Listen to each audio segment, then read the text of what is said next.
Okay, so we're going to make a start. So I'm Simon Taverate, and on behalf of the IICD, I'd like to welcome you to our symposium, Next Generation Cancer Research, AI and Computation. Before I make an introduction about what we're after today, there are a few things we have to sort out, housekeeping rules. So first one, please keep in touch with your badge at all times. Bathroom locations out that door and back to the left. We've jiggled with the program a little bit so that each talk now has 5 minutes for questions at the end of each one. And we'd ask you please to, if you ask questions, speak into one of the mics. There'll be two of them, I think, around. Otherwise, we can't record it. And if there are any questions, Pamela, who's there, and Lorenza, sitting on the end of the front row, can help you sort them out. So with that, our symposium is intended to bring together pioneering research at the intersection of AI, computation, and cancer biology. We're here to explore how artificial intelligence and computational science are reshaping our understanding of cancer, from modeling complex cellular systems to deriving insights from high-dimensional data. This work reflects the mission of the IICD, the Irving Institute for Cancer Dynamics, which is to integrate mathematical and computational approaches to cancer research to deepen our understanding of cancer biology, origins, treatment, and prevention. With that, I'm going to introduce each speaker, say a few words about each one, and then they can give their talks. And we're going to start with Itai Yanai. Itai is a professor at NYU, Grossman School of Medicine. His lab pioneered single-cell RNA-seq and now uses computational and experimental approaches to study cellular plasticity in tumor progression, drug resistance, and host pathogen interactions. He'll explore how cells learn through mechanisms of adaptive genome regulation in cancer. Now, Itai forgot to have lunch, so he ended up with a very small piece of bread, which I hope will sustain his efforts. Anyway, Itai, over to you.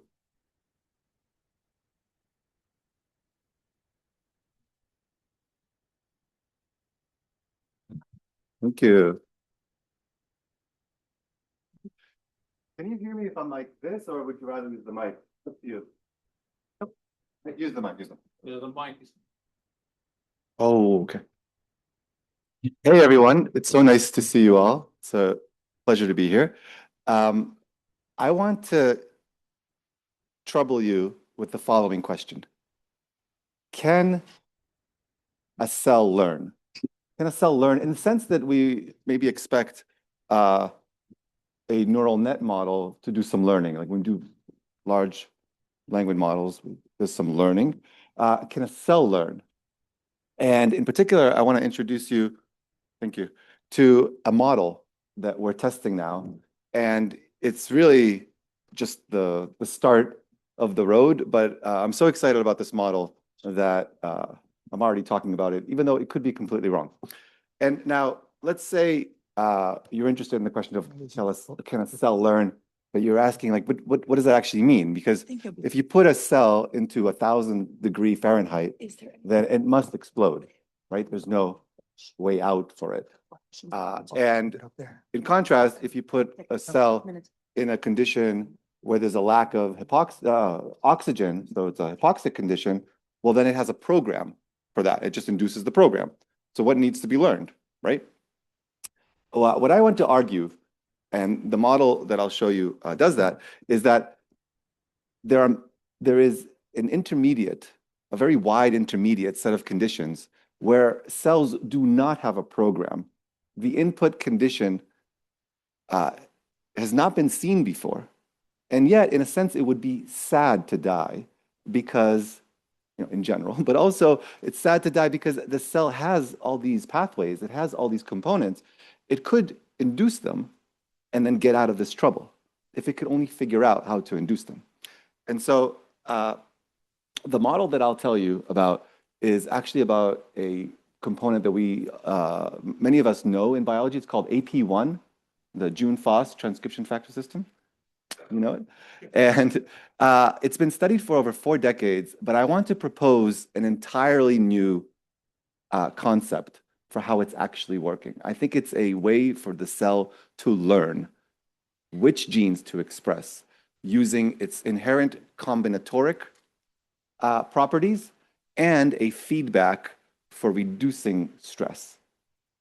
And it's really exciting for me to talk about this with you. Now, this question about how do cells learn, it's not a crazy question. It's not too oddball. You can see here that Elaine Fuchs from the Rockefeller, she's asking this question as well. You can see that in the last sentence of this paragraph in the introduction, she says, well, we uncovered a capacity of epithelial stem cells to learn from their experience for the sake of long-term tissue fitness. So many people are asking, can cells actually learn? Maybe in the business of aging, that's what aging is, that cells are just continuously learning. Maybe when a wound heals, there's a memory of it. That's from Elaine Fuchs's work.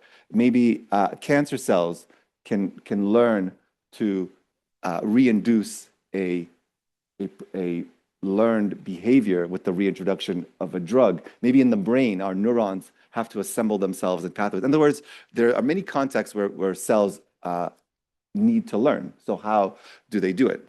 Well, the way that we got into it was through cancer, where in drug resistance, the thinking is that the cells are sensitive at the beginning. And we have good drugs, right?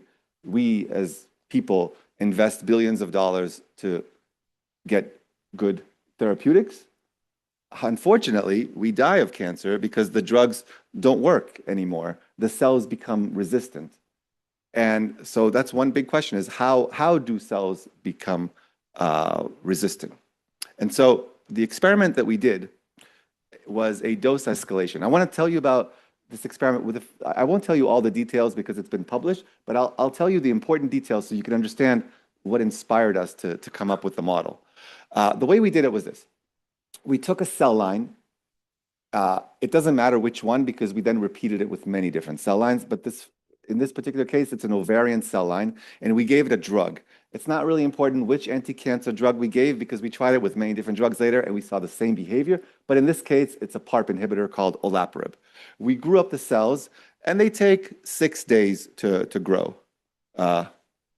Is there like a, no, it's okay. They take 6 days to grow. And then what we did is we then added a drug. So you see there in the light purple, it says 1 on top because there's a 1 micromolar drug. And now the cells, they grow a little bit slower, but they do adapt after a while. Then we kept an aliquot of these cells that have adapted to the 1, but we increased the dose to 2.5. And then again, double the dose from here on to 5, to 10, to 20, to 40, to 80, to 160, to 320. Each time the cells adapted, each time we kept an aliquot.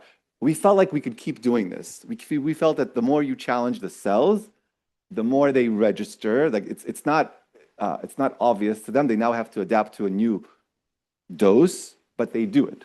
Okay. Now, here's the question that I wanted to ask you: are these all resistant lines? These, so we have ones that adapted to the 1, and then the future ones that adapted to 2.5. Are they the same? Because the sensitive to resistant switch suggests that they would all be resistant.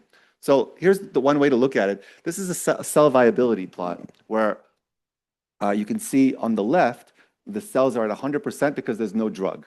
This is the drug naive line. You see it's 100%, and then it goes down. The more you add the drug, the more, as expectedly, they die, right? Now, what would this cell viability plot look like for the additional 9 lines? Our logic was, if there is a sensitive to resistant transition, and all these lines have now become resistant to the drug, all of these plots should be overlapping because they're shifted to the right because now they're more resistant, but they're all the same because they're all sensitive to resistant switch. Instead, what we saw was this. And what you could see is that each line that adapted to a higher dose is shifted more to the right. So the more we challenged the cells to a higher dose, the more they responded with a higher level of drug resistance. And so really, there's no such thing as a resistant line. There are resistant lines, right? And so that already suggests that there's something really interesting. And we wanted to sort of look under the hood and ask, well, how do they do it? Are they turning on genes differently? How do the cells look? What is actually going on here? So we did single-cell RNA-seq, where we could see the transcriptomes in relation to one another across the different lines. And here you could see 10 different UMAPs. So on the top left, there's the UMAP of the control cells, and you see they're all kind of an amorphous cloud. But then over the progression, over the different lines, you can see that some clusters emerge, the subpopulations. And so something's happening. There are new programs that are occurring there. So what is actually happening? What we did then, as a way to analyze it, is take the average transcriptome of each subcluster and now compare the averages. And when we do that, we have this set of relationships. So, for example, you see these 4 clusters that are highlighted on the right. They're all there together as one cluster that we called state 3. So really, you could see that there was a state that was present at the T10, the ones that are adapted to a dose of 10 micromolar, right? And then that subpopulation is still carries further. It lives further in the T20, in the next one. And they're in the same state. Now, the interesting thing is, if you look at this, there are many states, though. So we've annotated 5 different cellular states. So as these cells are adapting to the drug, what's happening under the hood is that there are different states that are emerging. It's not just one resistant state. There's a plurality of cellular states. And you can look at it like a movie, for example. Like, imagine I'm telling you a story going from left to right. So at the beginning, C, those are the control drug-naive cells, and they're all in one state. They're all in like this different drug-naive state, right? Now, you come in with a drug, and there's a new state. It's actually, for the aficionados, it's related to what we tend to call the persister state, drug-tolerant persister state. That's state 1, okay? And that's 100% of the cells that survived the onslaught of the drug. Now, in the T2.5, so we've increased the dose, 2.5, a new state emerges. It's like the birth of a new state. How did that happen? We'll get to that. But then you see it rises in frequency. So by the T5, it's now over 50% of the population. And then in T10, it totally crowds out state 1. State 1's extinct now. And then 2 new states come, though, 3 and 4. They in themselves render state 2 extinct. You see, we're looking at it almost like an evolutionary process. You know how we're looking at Euler plots? And then you can't know it from this, but 3 goes extinct with 4 transitioning to state 5. So under the hood, there are cell state transitions where cells are learning to, in a sense, to become drug resistant. You can look at it also from the gene perspective. So this is a totally independent analysis, but it recovered the same states that we just talked about. And basically what you see here at this heat map is but the rows are indicating genes, gene expression, and the column are different sets of cells that we call signatures. And the thing to take away from this is that what is a state? You could say, well, what is, when you say state, what do you mean? State is the induction of a set of genes. Okay, and you can see there's a couple hundred genes that come on. So when we say state 1, what is state 1? State 1, our operational definition, is that it is the induction of a set of genes that we call, in this case, gene module A. And every cell state had a different module that underpins it. What's interesting about these states, let me tell you the 2 most interesting things about them. One is that, I'm not going to show you the data, but when we isolate the cells, so now we have in different test tubes cells in different state, they have different fitnesses. Like you can actually observe them resisting the drug better. So state 2 is more drug resistant than state 1. But 4 is more than 2, and 5 is more than 4. So we can really see different fitnesses among the states. And the second interesting thing about the states is that they have different biologies.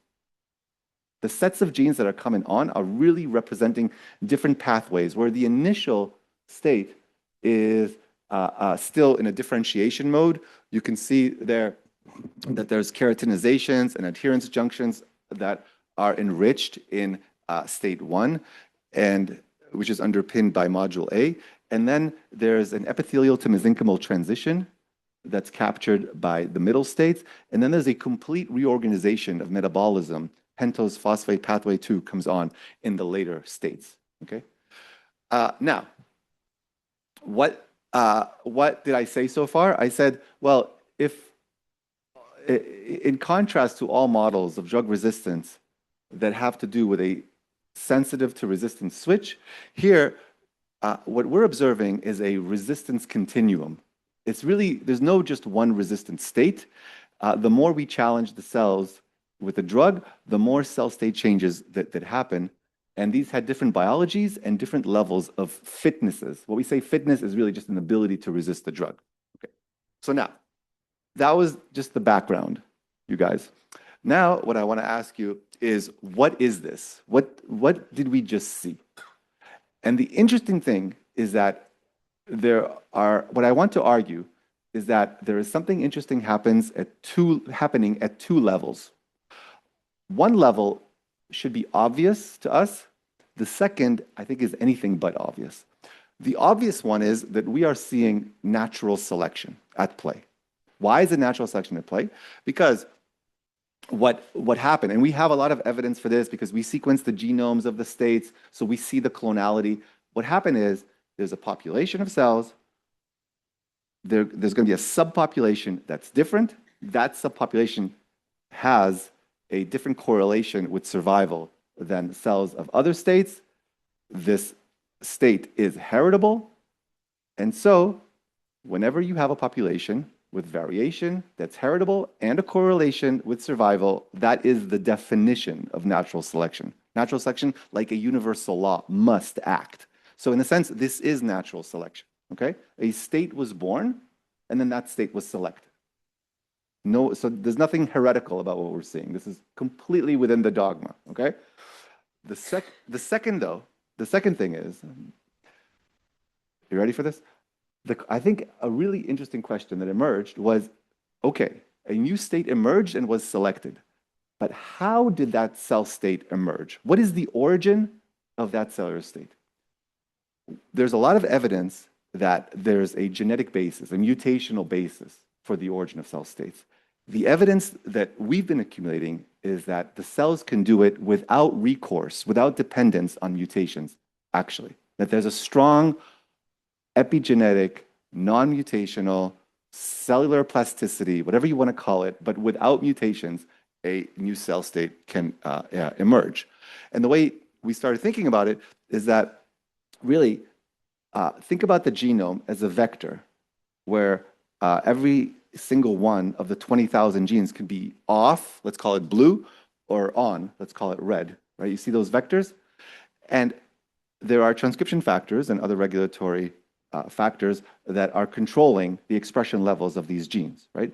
If over time the factors can regulate genes differently, that could be the origin of a new state. This was very hard for us to think about.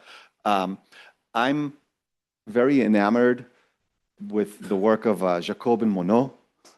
I just love the whole story, and they got the Nobel Prize for discovering gene regulation, and the basic discovery, the fundamental insight was that the regulation happens on the DNA. Factor binds what they called an operator. We call that more a promoter or enhancer these days, and that elicits the gene expression. Fundamentally, they capture this as a gene program, right? Lactose comes in, you know the story, and the point is that the program is hardwired into the DNA. That concept has been very influential for us, culminating perhaps most notably with the work of Eric Davidson, who formulated it extensively under the name gene regulatory networks. And these GRNs have been tremendously influential.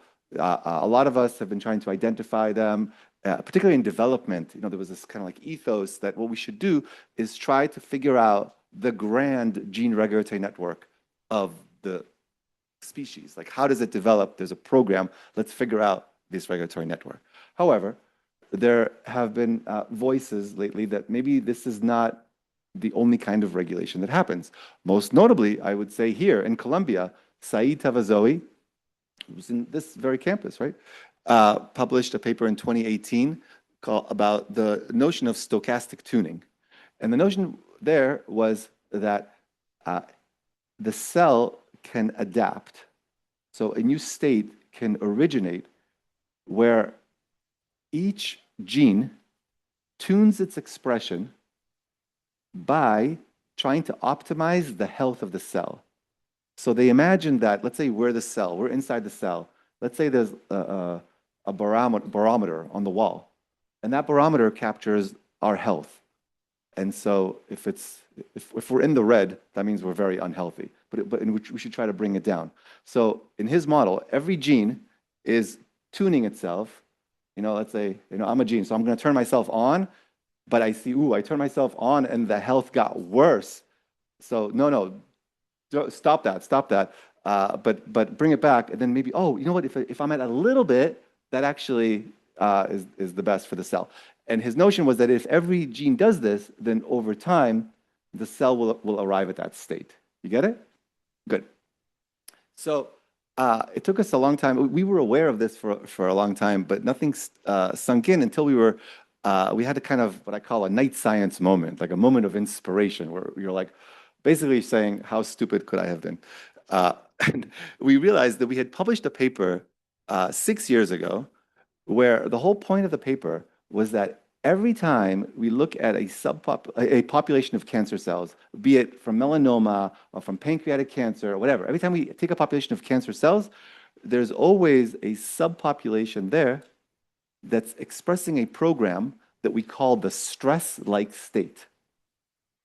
And we published a whole paper that's called "The Stress-Like State is a Consistent Feature in Cancer Cells." And we had 9 different lines of evidence that it's true, that it's not an artifact, because all the reviewers said, look, you're using single-cell RNA-seq. Of course, it's adding stress, but it wasn't the endogenous stress. You just added it as an artifact later. 9, it's including spatial transcriptomics, you can see it, so there's no processing. We convinced ourselves that there was a stress-like state, but we couldn't, for the life of us, say what it does, actually. Until we realized, wait, maybe this is what Saeed is talking about. That barometer that tells us the health? Maybe there's stress, and maybe they're learning. 10 minutes. I got to go faster. So, we said, well, what is the stress-like state? There are these genes that are Jun and FOS and ATF, and what's that? This is the audience participation part of the talk. What's the, this. AP1, it's AP1. So what is AP1? Let me tell you about AP1. It's a transcription factor juxtaposed between 2 crucial things. Upstream of it are stress sensors. All these like J&K, ERK, P38, all these MAP kinases find it and phosphorylate it whenever there's stress. And it's known that it's the first thing that comes on. When you stress a cell, AP1 comes on. That's what it's famous for. That's the A. A is activation, because that's what it does. When stress comes, it activates. What's downstream of it? The genome. Not just any genome, but like the entire genome. There are AP1 binding sites that have been estimated in the millions. These are able to regulate, apparently, over half of the genes. It's nuts, the extent to which AP1, and I'm just as guilty as anyone. Whenever we did ChIP-seq or ATAC-seq, there was always like the AP1 binding site that comes up, and you're like, okay, throw it out, it's garbage, let's get to the real thing. Until now we're thinking, maybe it's not really garbage. We also saw in Gustavo's lines, remember the ones that adapted to the 5, the 10, the 20? We saw that a major chromatin rearrangement was happening where there was an enrichment in AP1 binding sites. In the lab of Arjun Raj at UPenn, he's also starting to focus on AP1 because he's noticed that when you perturb the function of AP1, then the drug resistance process seems to be hindered. So then we had our other night science moment, though, which is wait a minute, maybe AP1 is the learning. Maybe AP1 is a learning system where it's not like in the stochastic tuning model where every gene tunes itself. What if that's not the tuning? Tuning does happen, but not at the gene level. What if it actually happens at the AP1 level? And the learning that the cell needs to do, I'll say it now, it will be really confusing, but I'll explain. The learning that the cell needs to do is to find the right AP1 combination for this particular mess that it's finding itself in. So how would it work? Let me explain what AP1 is in more detail. There are 19 subunits in the genome. So if you go in the genome, there is no AP1. There's no gene called AP1. AP1 is the dimer that occurs when two subunits come together. So it could be, for example, you've heard of June, and you've heard of Phos, June and Phos, that's an AP1 dimer. But it could also be June D and Phosphel 2 or Phos B and what did I say? June B. So now I'll say June D. And there's also ATF4 and ATF3 and there's MAF-F and basically there's a lot of combinations. There's a lot of combinations. And you can go into a particular cell, and I think a really crucial question, if you really want to understand the cell, should be, hey, cell, what is your AP1 pool? Give me exactly the combination of AP1s that you have. Why? Because whatever the AP1 pool of a cell is, there is a dramatic effect on the consequential transcriptome. These are regulating all the genes. So it's been shown, here you see a work from a lab in the University of Virginia, where every column is a melanoma cell line, and every row is a different AP1 subunit. And what you can see is that they each have different AP1 pools, right? You can see that each column is different. And whatever that AP1 pool is, there's a different corresponding output in terms of how differentiated or undifferentiated it is. And so there's evidence that if you change the AP1 pool, it's like the puppet master. It also changes the downstream transcriptome because it's controlling over half the genes. And so what did we say? We said, hey, you go into a cell, there's an AP1 pool, right? If that was all there was to it, you would have a problem conceptually in terms of hypothesizing how this kind of a system could learn. Really, it would be, like, let's say each of us is a cell. Okay, so each cell would have a different AP1 pool here, and then maybe one would be more advantageous, like maybe you have the right one, so you get selected, just randomly, right? You have the right AP1 pool. There's two problems with that. One is, maybe we're not enough cells, so we're not really gonna get enough combinations. We're not exploring the combinatoric space enough. And two, there's no heritability of it. What's like if you divide, now there's two cells, there's no mechanism for how it should stay. And so really what you need is feedback. And only with feedback, arguably, could a system learn. So we're hypothesizing that the AP1 pool actually evolves. It's not just the different combinatorics, but rather each dimer has a particular fitness coefficient in terms of how each dimer itself is contributing to the reduction of stress in the wall. 5 minutes, we got this. You guys are doing great. Let me give you a toy problem to see how this would work, okay? Imagine, because I grew up in a house where you got asked a lot of like logical puzzles, and that's how you proved your reason to live, you know? So imagine that this is like a cell, and we're looking at its AP1 combination. And so here, all the AP1s are off. Like that dimer in particular is off. You could also turn it on. It could be off or on. For example, here we turned that one on. You see how we did it? I'm gonna give you a kind of intuition for the way I think this AP1 system learns to have the right AP1 combination. Now, imagine there's a problem. All of a sudden stress comes on. You see the stress. Okay, now you don't know this, you can't possibly know this, but I'm just gonna whisper it to you, just so you know. There is a right combination where if you turned on those AP1 dimers and turned off the other ones, you would reduce stress. Your goal is to find it, okay? And here's how we're gonna play this game. We're gonna flip 5 at a time, okay? Now, you just look, right? Your job is just to look at 2 different things each cycle. You look at which ones I flipped. You see, look, I flipped those. Okay, you look. And then the second thing you do is look at what effect it had on the stress. Now, why did the stress go down a little bit? Do you know? because 3 is more than 2, right? Those 3 were in the right place, and the 2 were in the wrong, but overall, there's a net gain, right? And so, uh, well, I'm not going to give you the answer. Imagine now we keep playing. Now I flip another 5. If I choose one that's already on, then I flip it off, right? And every time you look at what the 5 that I flipped are, and you look at the effect. And I do this like 100 times, okay? And then I ask you, hey, could you deduce the answer? Could you do it? How would you do it? You're looking and you're observing the effect. How would you do it?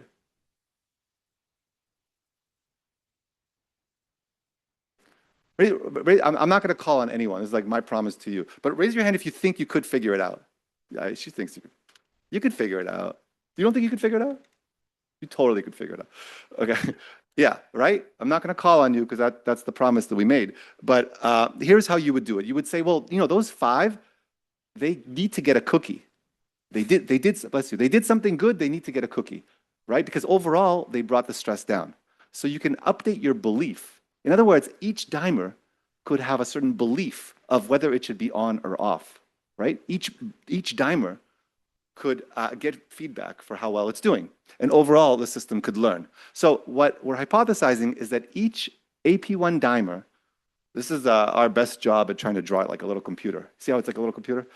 Each AP1 dimer is like a little computer that maintains a record through stability of whether it's contributing to the reduction of stress or not. Now, it's so plausible in my mind that this is how it acts, because what that belief in coding would be at the level of phosphorylations. And these are known to be heavily phosphorylated. For example, here's a really curious observation that another group made, which is if you look at the phosphorylation code, there are some phosphorylations that happen fast and some that are happening slow.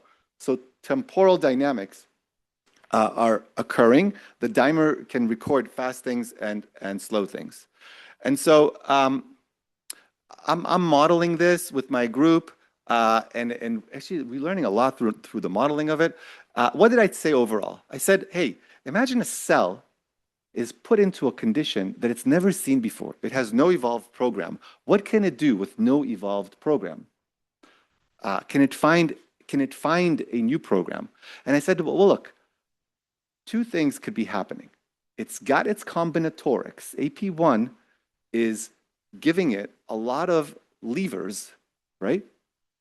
It would be randomly flipping things on and off, except that here, it's not random in the sense that it always has a kind of true north, which is, let's reduce stress. Turns out, I think, cells get pretty far by just trying to reduce stress.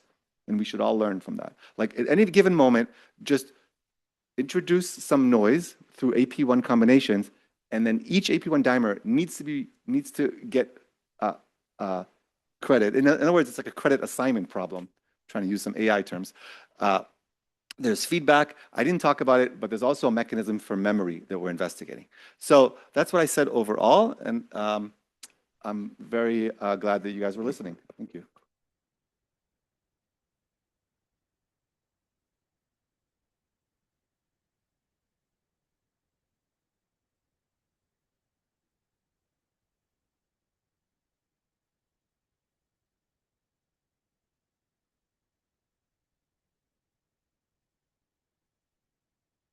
Yeah, I was wondering what controls the ordering of the states. So early on, you have these modules that are activating as you increase the amount of the drug, and what controls the ordering of the states? Yeah, why state 1 first and not state 5? Is that because there's some sort of change in fitness that's going down, or what's happening? What controls the ordering of the states? So it's interesting. I mentioned that we repeated it many times. There seem to be some patterns that emerged where the earlier states have to do a lot with dedifferentiation and achieving a plastic state. And the later states have a lot to do with metabolism, a lot of like really dramatic reprogrammings of metabolism. And so I would be really surprised to the point of like shocked if it were the verse. If I would do an experiment now, and it would be first a reprogramming of metabolism, and then the achieving of plastic state. So I think there is some logic to the orderings, but not in the sense that the cells have a program that do inducing it. There's just these patterns that recur. And the reason why I say that is because when we redo the experiments, it's not the same states that come. They're not exactly the same, but they rhyme, sort of. It's different genes each time.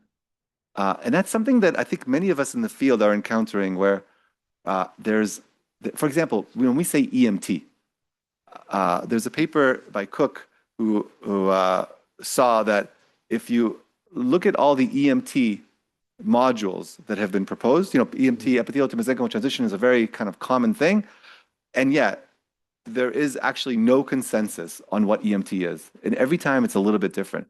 And I would argue that from the perspective of this AP1 learning model, it makes sense why it would be different each time, because there's a stochastic nature to it. So I think that's interesting to explore. Yeah.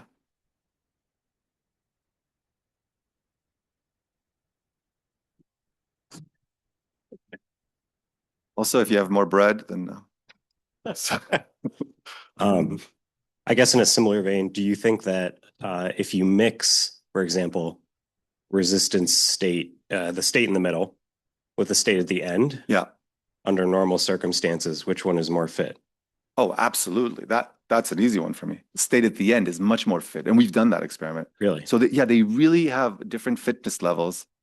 And there's no cost under normal, not drug resistance. Well, you mean now under normal circumstances? Oh, under if normal. you remove the drug, is there now a cost of resistance at the far end of the spectrum? Oh, I misunderstood. Yeah. So, but we've done that experiment too, and interestingly, they don't pay a cost.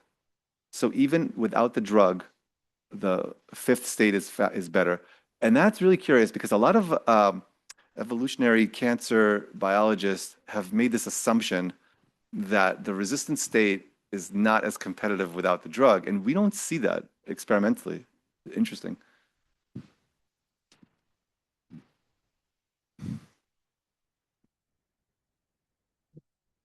Me? Yes. All right. So two quick questions. The first one is maybe a bit more philosophical, but given that you are talking about these states evolving without mutations, would you say that this is sort of Lamarckian dynamics? And the second quick question is, in the explanation that you've given about the stress, I guess that you're using single cell, right, data? Yeah.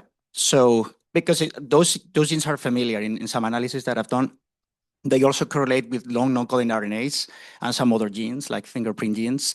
And do you think that this could be, because my idea at the beginning was that this is related to the stress because of the dissociation. So it's not something that is really happening in vivo. It's the consequence of touching the cells. Yeah, a lot of people thought this is an artifact of single-cell RNA-seq. And it's interesting, when we published our paper, a lot of people were coming up to us and they said, yeah, we saw that too. Yeah, we saw that, but we thought it was an artifact. Mm-hmm. By now, there's so much evidence that it's not an artifact. I think the most compelling experiment is just you take a tumor, you snap freeze it like right away. So there's no processing. And then you do whatever you want, histochemistry, or spatial transcriptomics, you see it there. So, but then to your first question about, is this Lamarckian? Is this Lamarckian? I mean, it's Lamarckian in the sense that there's a acquired inheritance. So, yeah, I think you could say I mean, the more sophisticated word these days is epigenetics, but I guess it's fundamentally Lamarckian in the sense that the variation was not random, but rather inspired by the environment, right? So that's the Lamarckian that I understand, that it's from communication by the environment. So in that sense, it is, but that shouldn't scare us in any way. Think about CRISPR as in bacterial immune system. What is CRISPR? That's Lamarckian, right? These are mutations inspired from the environment. It's like where did it get that sequence? It put a sequence as a spacer. Where did it get that? It's from an attacking virus, right? So that's Lamarckian. So I don't think it's like novel in that sense. how's the hobby? So let's. Thank you very much. Thank you.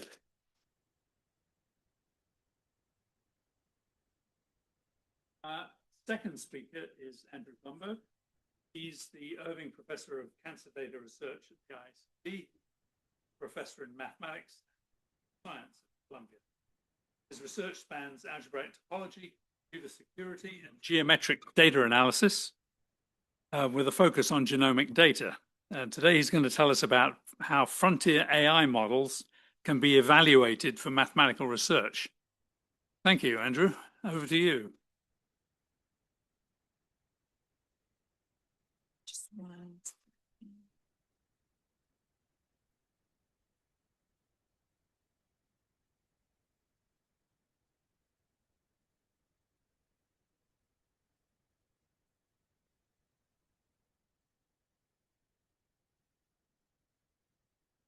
We don't have the pointer, but if you need to, you can. Okay. Green does.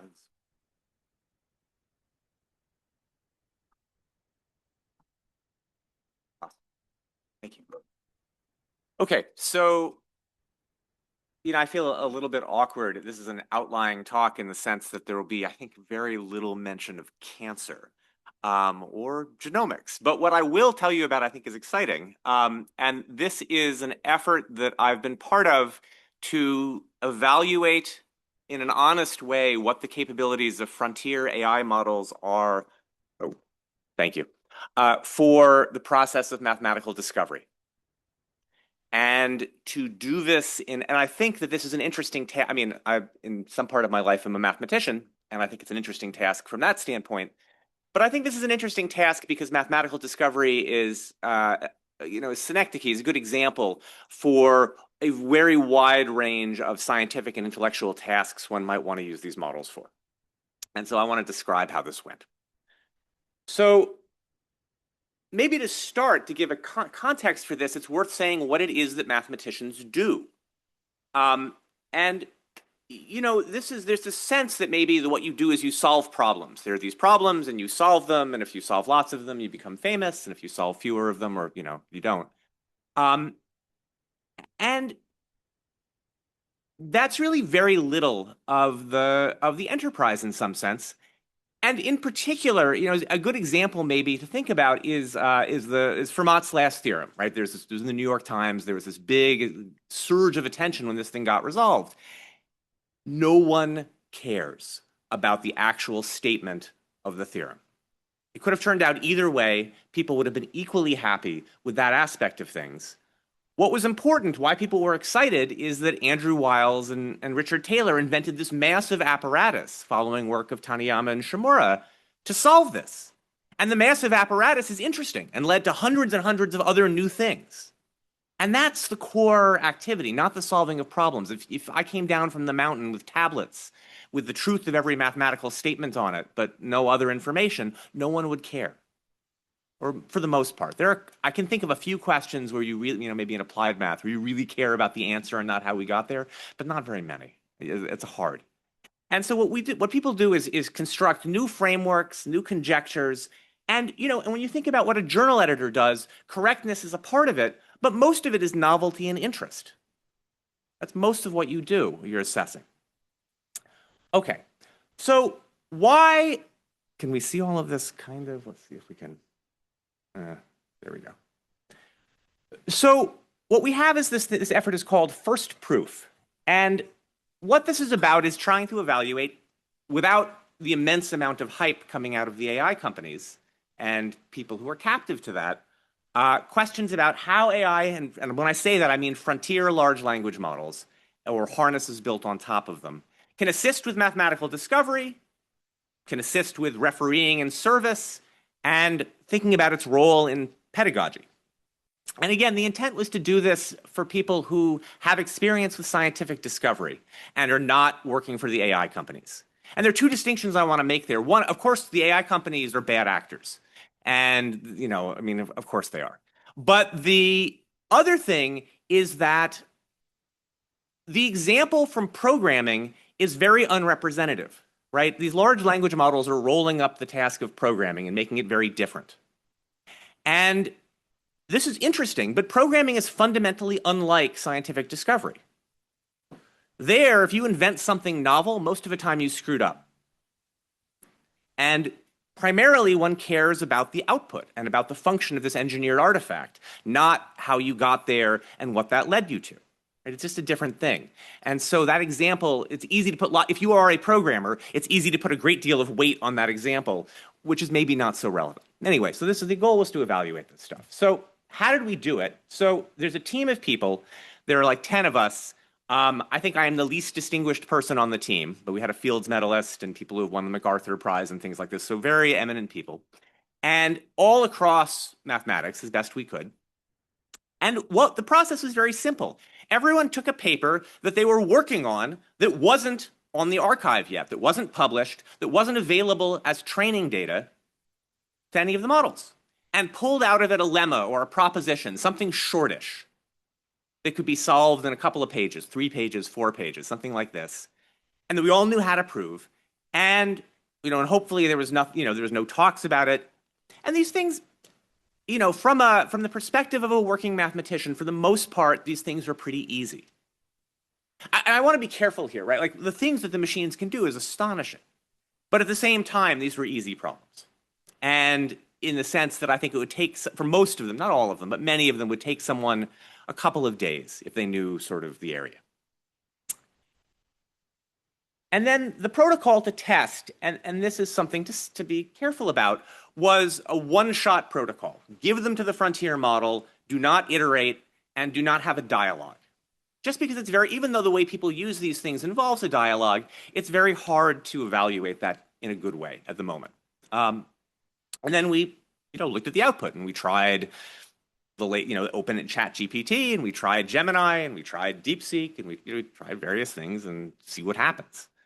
And then after we did this, there was a public experimentation period where the problems were put out there and people were encouraged, because of course there are many more AI models. There are lots of companies that are doing AI for math and AI for science that wanted to try these things. There's an enormous enterprise of people trying to formalize problems in math and science using things like Lean. And there's lots of interest from that community. And people tried lots of stuff, way beyond what we did. They tried building interesting harnesses around the model AI API calls, where, for example, there was a generator AI and a critique, and that would say, that's a bad proof. And then they would try again and go back and forth. And that turned out to be a good thing to do, by the way. I'll say something about which things actually worked well at the end of this. There was also a lot of cheating. For some of these problems, there are only like 4 people who can, not because they're so hard, but because they're so esoteric.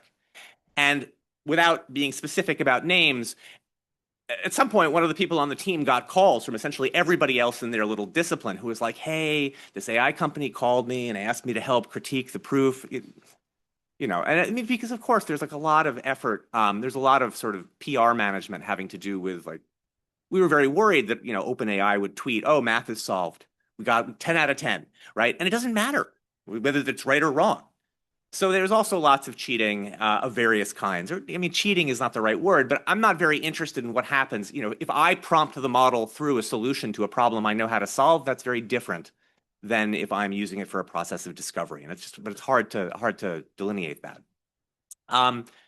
There's lots of testing of models that have not been exposed to the public. And one sort of concern about this, and one thing to think about here, is that I think it's important for there to be scientific models that are owned and operated by scientists, like the archive.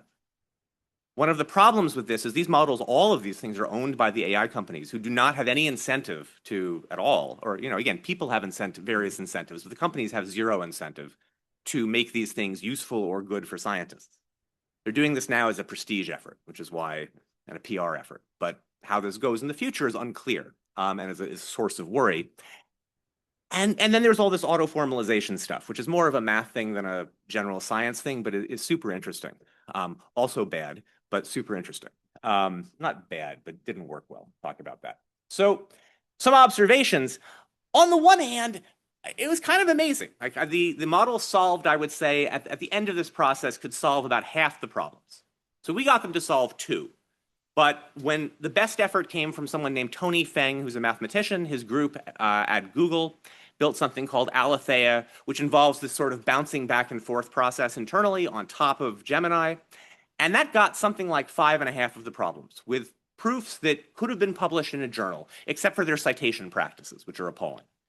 Now, one thing that was really interesting about this that says something about the usability, though, is that many of the models returned very long proofs that on their face look reasonable for all of the problems. And then 2 of them would be right and 8 would be wrong. And it took humans a refereeing effort, days and days, to figure out that they were wrong. And there'd be stuff like everything would be right. But in the middle of this 13-page argument, there was the assertion that a linear transformation with a certain property exists. And it doesn't. You know, and that's a hard thing. Like, what do you do with that? It's not clearly useful. As I said, it's hard to think about evaluating interaction, but of course, if any of you have used these things, or going forward, when people do use these things for scientific discovery, you're going to interact, right? And how to think about evaluating that, I think, is very unclear. One entertaining problem I found was that we didn't publish these, but I posed a bunch of problems where I know that there's a wrong statement in the literature, and it's been corrected sometimes, but not necessarily a formal retraction. The machines did very badly with this. And there were lots of confident assertions that this wrong thing in the literature was the way to do it. And in some cases, in areas that have been polluted, like the archive has been polluted in some subdomains by crazy people. And in those areas, it was particularly bad in terms of what we got out of these things. And the last thing to say is that the formalization problem is a very hard one. And I want to say this because I think it's interesting. I think this is not necessarily germane for this audience, but let me mention it. One fascinating thing about the formalization stuff is that it is very difficult to tell if a purported formalization of a natural language mathematical statement, the way mathematicians write in a journal, is actually a formalization.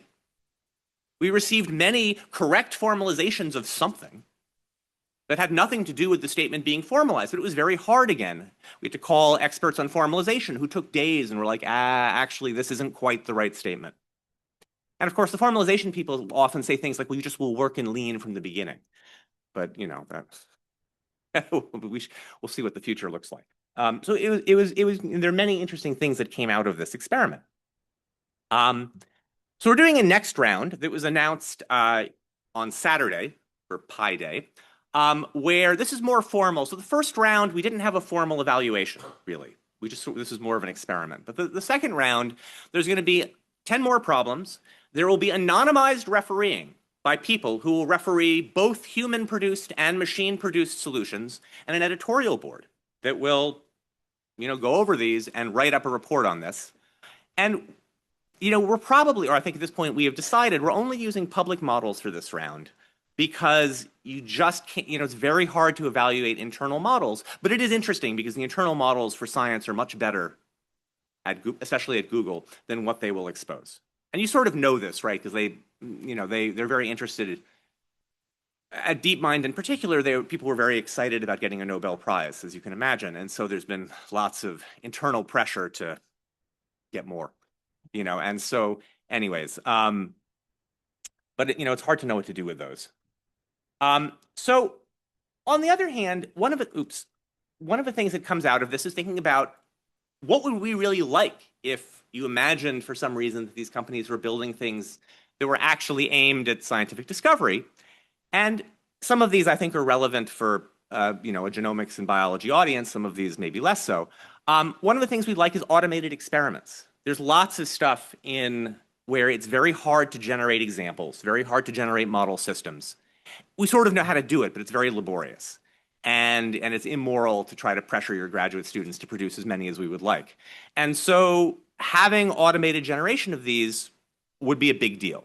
Of course, proof checking, looking over things that you produced and looking for errors. And in fact, there was an interesting experiment where STOCK, the big theoretical computer science conference, had a large language model critique all of the submissions before that went to refereeing. And I'm told that it was actually useful, that it turned up like lots of little infelicities and a handful of really bad mistakes. And, that seemed like an interesting thing.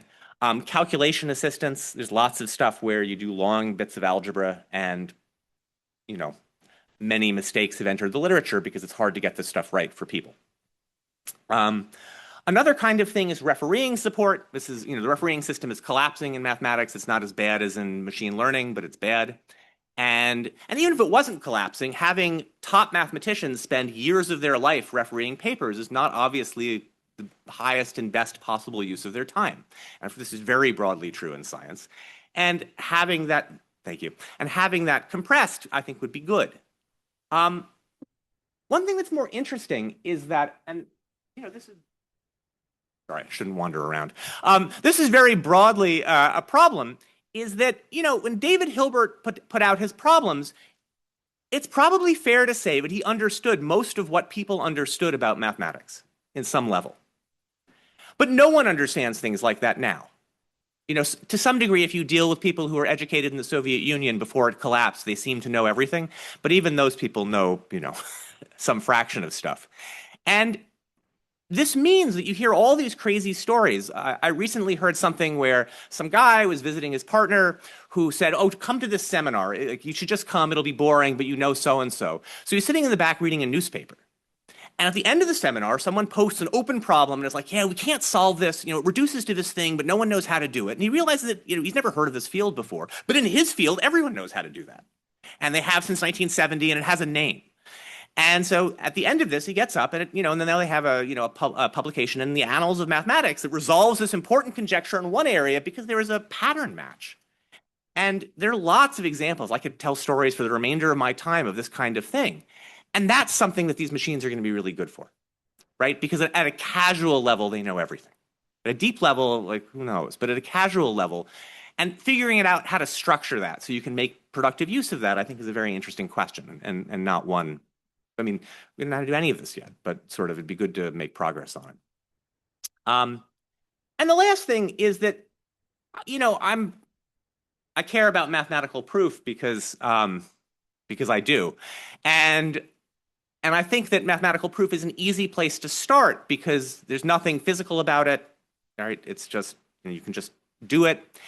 And because the community has very high standards for correctness. And so that helps in the evaluation.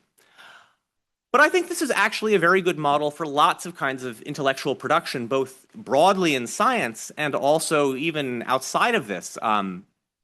And my brother-in-law is a law professor, and one of the issues that he's been thinking about is, you know, if you produce in the same way that if you produce a very complicated proof that takes a person days and days to check if it's right, it's sort of a question of what you won. If you produce a long contract or a long regulatory structure, which might or might not be correct, and it's not easy to verify, anything that's not easy to verify is all of a sudden, usability questions are hard, and there's, you know, there's an issue of sort of moral hazard here, right? Because there's lots of temptation to use these things, and so this potentially leads to trouble. And maybe the last thing to say, I don't know if this is exactly the right place to close, but I think one of the really interesting things about this is thinking about some kind of formalization of what scientific arguments look like.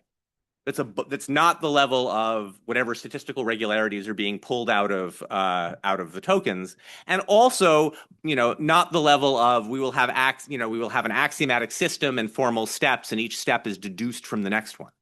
Because when you can ask the following kind of question, and in fact, this experiment apparently was done again at the same group who was responsible for this stock thing at Google, at DeepMind, where you can take theoretical computer science papers in conferences, which are 8 pages long. And if you pull out the proofs of the lemmas and then ask to put them back, you get about 10 or 15%, which is, you know, surprisingly good and not that great. If you take out the structure of the mathematical arguments, you remove all of the lemmas and propositions and their statements, and now say put it back, you get nothing. And yet a competent person could do that, because the introduction to the paper says, well, this is how we prove it. If it's a good paper, anyway, if it's well written, it says this is what we do and tells you what the strategy is. And it might take time, but you could do it. And thinking about how to represent that kind of thing and how to represent scientific argument, again, in a way that can be communicated and encoded, I think is a really interesting open question. Anyway, that's it. If you have questions, happy to entertain them.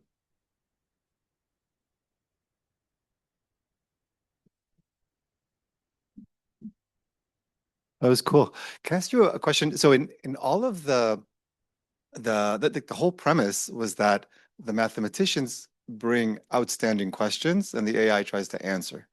So in the very least, we still have a monopoly on formulating the queries. But I don't know, is that wrong to think? And maybe the AI can come up with good lemmas? Well, so the way this was done was mostly to make sure we weren't looking. You have to be very careful not to see things that are in the training data. And in fact, there was a mistake where one of the problems, someone had given a talk about it, and the AI found that. And and that's just not an interesting evaluation. But in terms of the meat of your question, there's a comment that was made about all of this, which is due to Shmuel Weinberger, who's a mathematician at the University of Chicago, who said that so far anyway, these LLMs don't make definitions. So at the moment, there are many. We're testing only. When I talked about what mathematicians do, we're testing only, in some sense, the easiest step, which is what it is you want, Right. and you're asking this thing to do it. Figuring out what to do or how you should think about stuff, not yet. Now, who knows what will happen in the future? And I always sort of want to hesitate to be, want to be careful about this, because there's this great comment by Garry Kasparov, who was a person who famously lost, who's a chess master who lost to Deep Blue. And I heard a talk that he gave, and someone asked him, how did it feel? Not losing, but like, how did it feel to play? And he said the first iteration, because there was something before Deep Blue that he played, it didn't feel like a person. It was very good. He lost one of the games and won 3 or something, but it didn't feel like playing a person. But he said playing Deep Blue, it felt like playing a very good person. It had ideas. It was creative. It responded to what he was doing. But the only thing different between those two machines was some hardware acceleration of the same basic algorithm. It wasn't doing something qualitatively different. It was just faster. And so, at the moment, these things don't make definitions and frameworks. Could that happen if, there's another 10 years of doubling of computer power? I mean, who knows, right? So.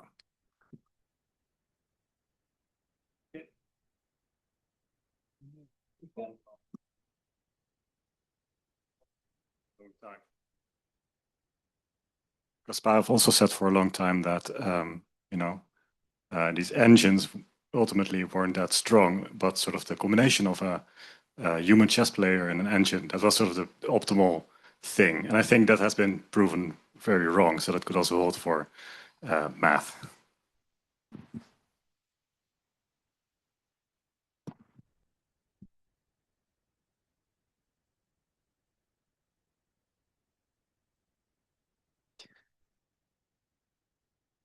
Oh, can I ask now?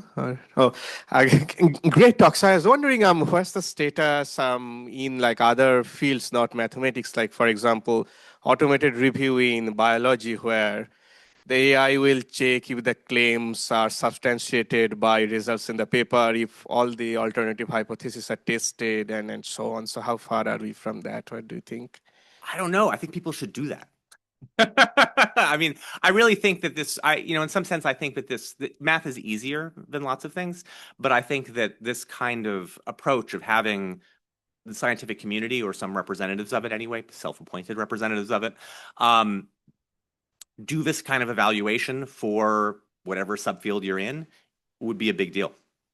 I think it's different, and I think it's probably best evaluated by people who are immersed in it.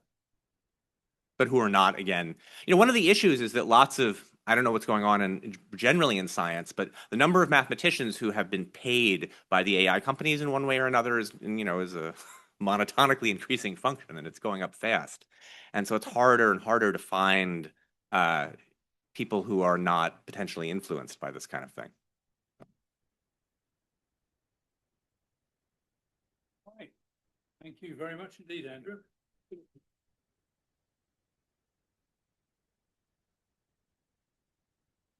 So we'll move on to our third speaker. It's Bianca Dumitrascu. Bianca is the Irving Assistant Professor of Cancer Data Research at the IICD and an Assistant Professor in Statistics at Columbia. She developed statistical methods to understand how Local molecular rules give rise to spatial patterns in biology, particularly in spatial transcriptomics. She's going to share some work on interpretable representation learning for single-cell transcriptomics. Thank you, Bianca. The floor is yours. Set it up.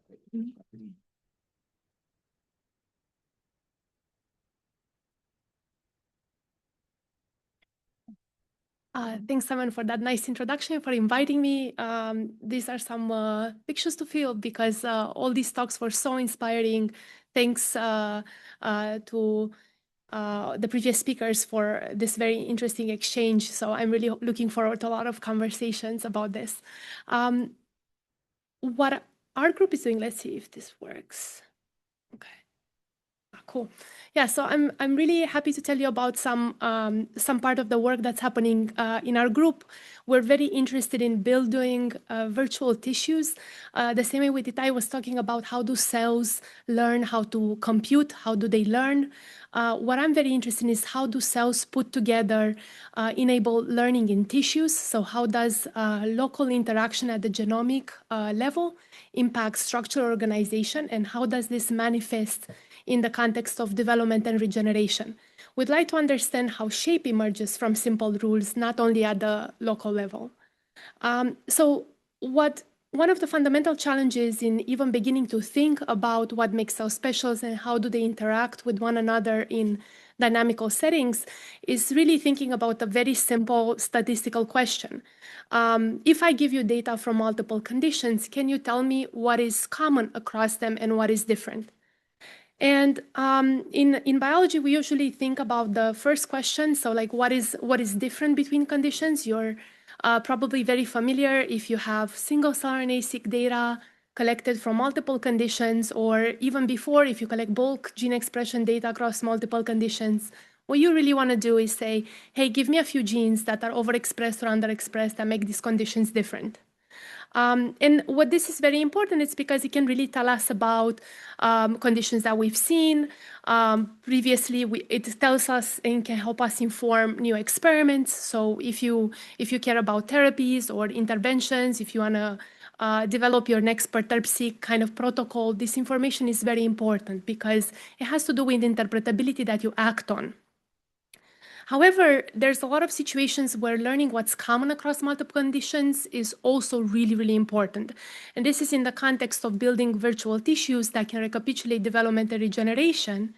And particularly, one question that's very hard is like, if I have embryonic data or light sheet microscopy data collected across space and time, what I would want to do is kind of understand what does normal development look like, and how do I build distances that recapitulate distances between deviations from this normal development. This is a really hard question because when we deal with data that is outside, text and images, you can have a lot of descriptors that move away from simple tabular data. So deciding how do you encode this data can be really, really difficult. So understanding what is a normal, how does a normal embryo look like? What's a healthy embryo? There's a lot of different types of representations this could take. So understanding these very crucial questions about what statistical variance is important to study in this particular context becomes a really worthwhile question. So the challenge of learning what is common is really, if you want to understand what an average is, you want to understand what the variance is, but you also want to understand how do you sample things that have a lot of structure in the context of geometrical learning. So you want to understand, for example, if you have a bunch of blastoid models or organoid models of a set of faces, how does a human face look like? It can have a lot of very, very different characteristics. So when you move away from, say, like, what is the average height, then that's a question that's very different from when you ask what's the average space. So it's my belief that in order to really think about developmental systems, regenerative systems, it's very important to think about how we can learn information from both common features and features that are distinct. It's very important to come up with techniques that allow us to understand what is really at the core of this shared biology.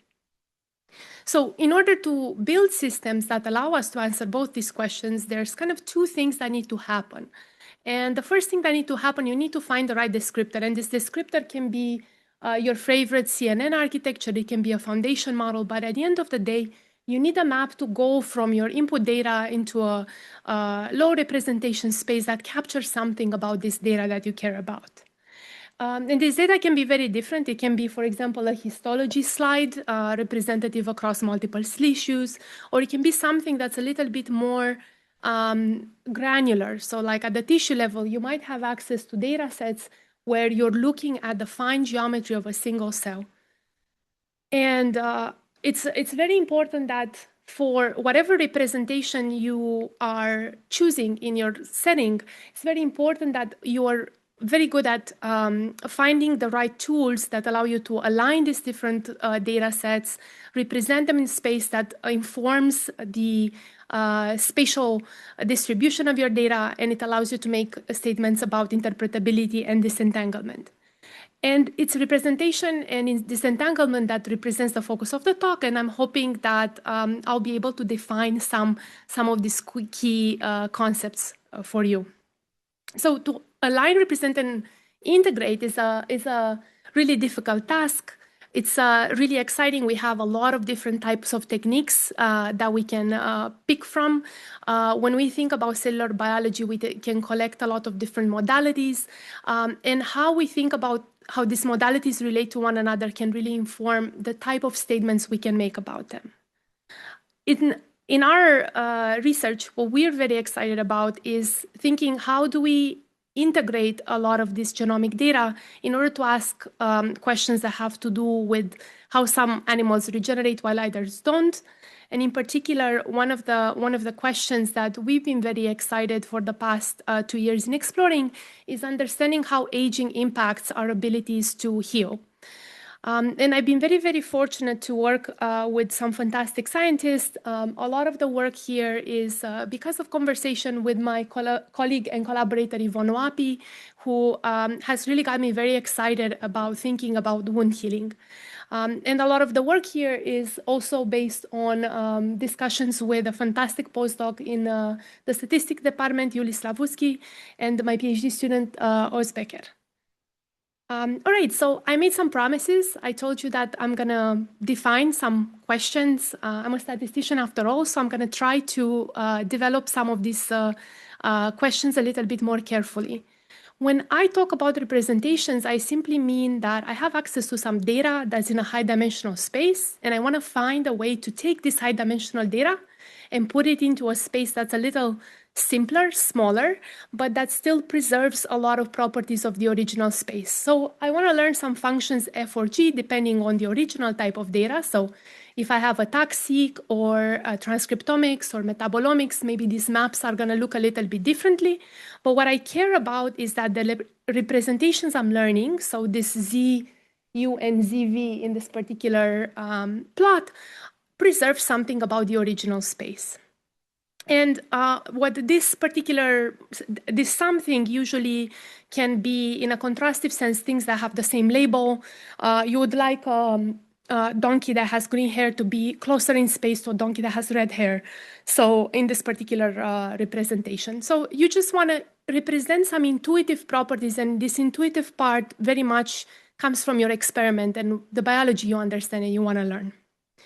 So this is what I call representations. So it's an embedding of data that preserves some geometric structure that pertains to a notion of distance. And in machine learning, there's a lot of talk about disentangled representations. And what disentangled representations mean to me, they mean the fact that when you have a feature space that is preserving your distances between different objects, you want this space to still retain some information from your original space. So maybe we have some idea of what the objects are in our images. Maybe we have cells with different morphologies. Some cells can be larger, some of them can be smaller. Maybe there's information about, if I have objects, a bit easier to think about this because maybe you have the color of the objects, or you have some distribution about the elements that are portrayed in a picture. So a lot of this disentanglement representation learning literature has found a lot of success in computer vision, because there we can definitely probe these features of variations much faster. You see them and you can convince yourself that you've done a good job.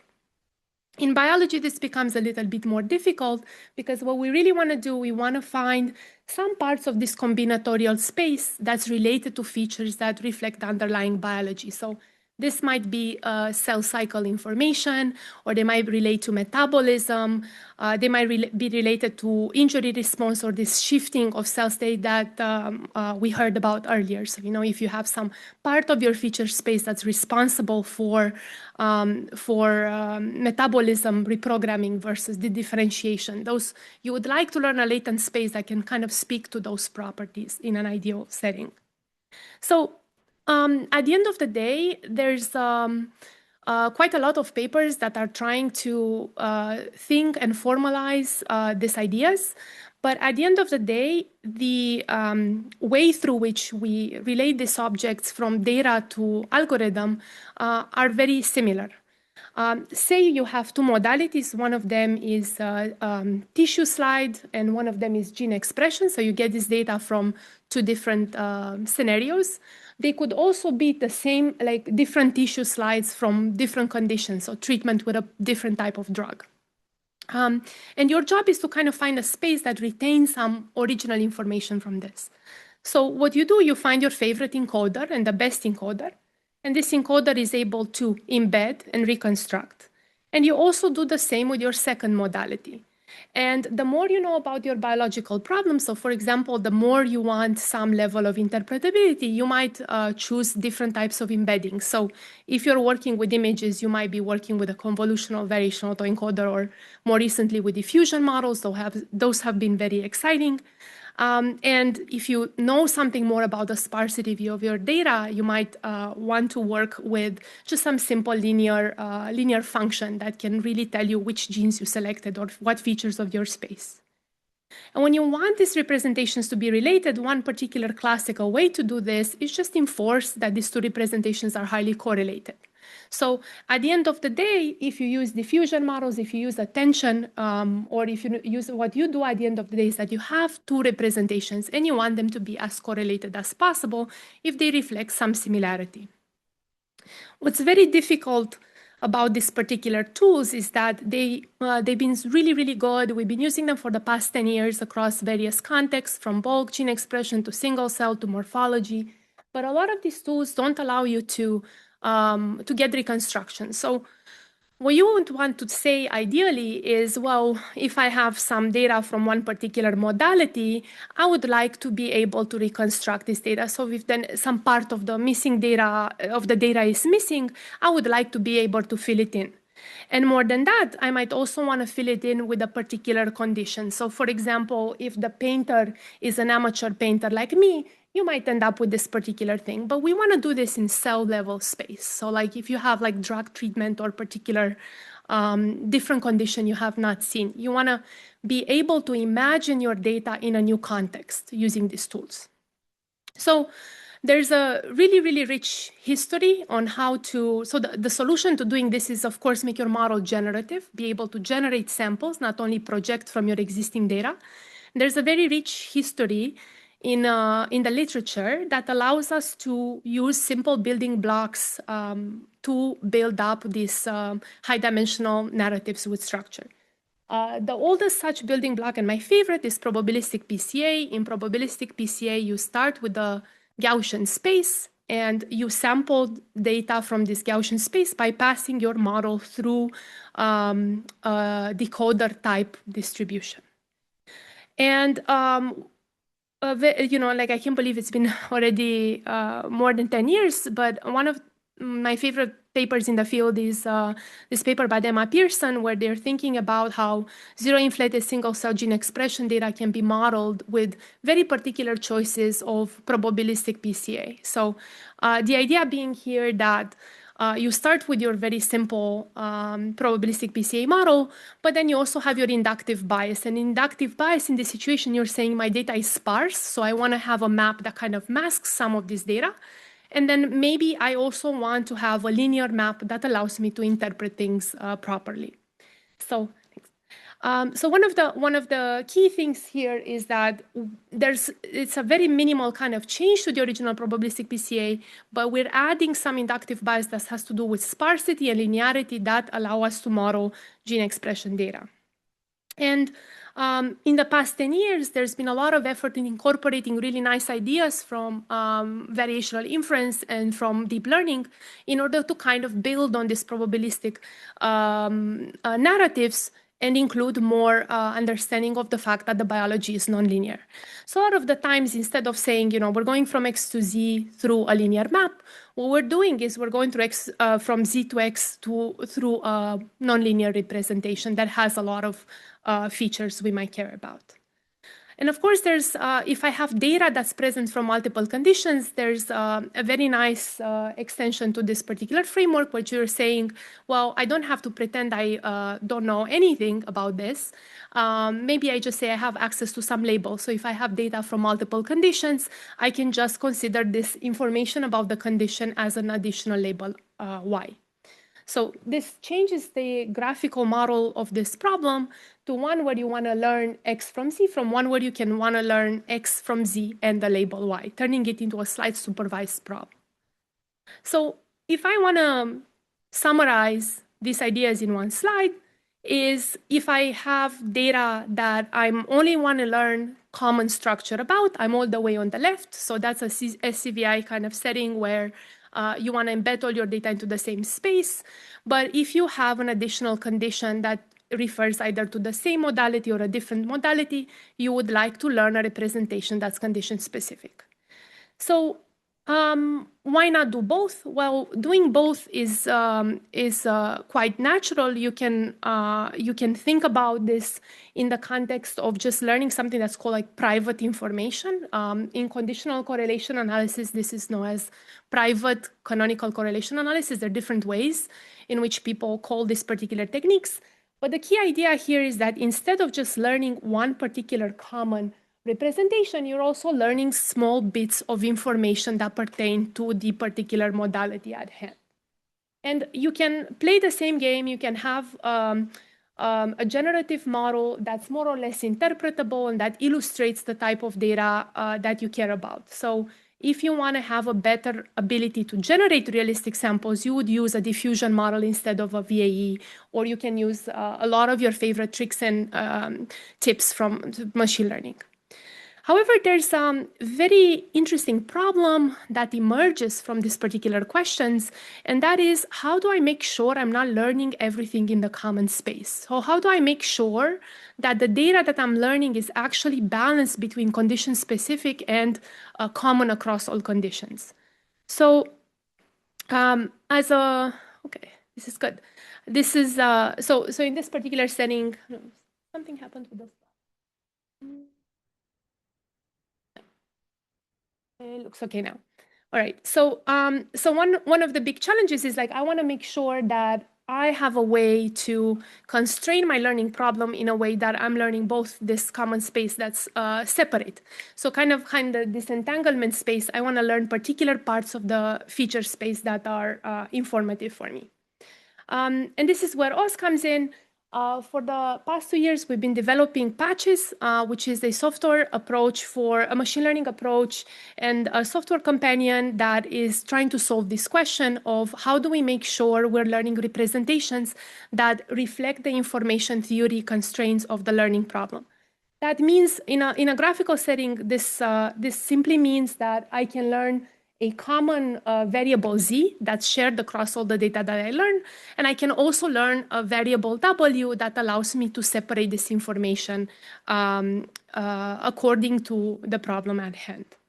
So in a little bit more detail, and I'm happy to talk to you about this after the talk, we use an adversarial loss that's really making sure that in addition to learning maximally correlated representation in the common space, we're also learning representations that are not able to tell us what was your origin of the data. So basically, this is what an adversarial loss is just saying, I'm going to learn some part of my space, and this part of my space should learn something about cell state, but this cell state should not allow me to predict things like the drug that I treated these cells with. It allows you to kind of separate what's common biology from what is condition-induced biology. Let me give you a simple example. I really like toy models. So imagine that I have data that comes from this Swiss roll cake situation. So the Swiss roll cake is like, you have three conditions, like three coordinates, X, Y, and Z. And these three coordinates are telling you basically the following thing. You have like this roll in the center that's specified by X and Y, and you're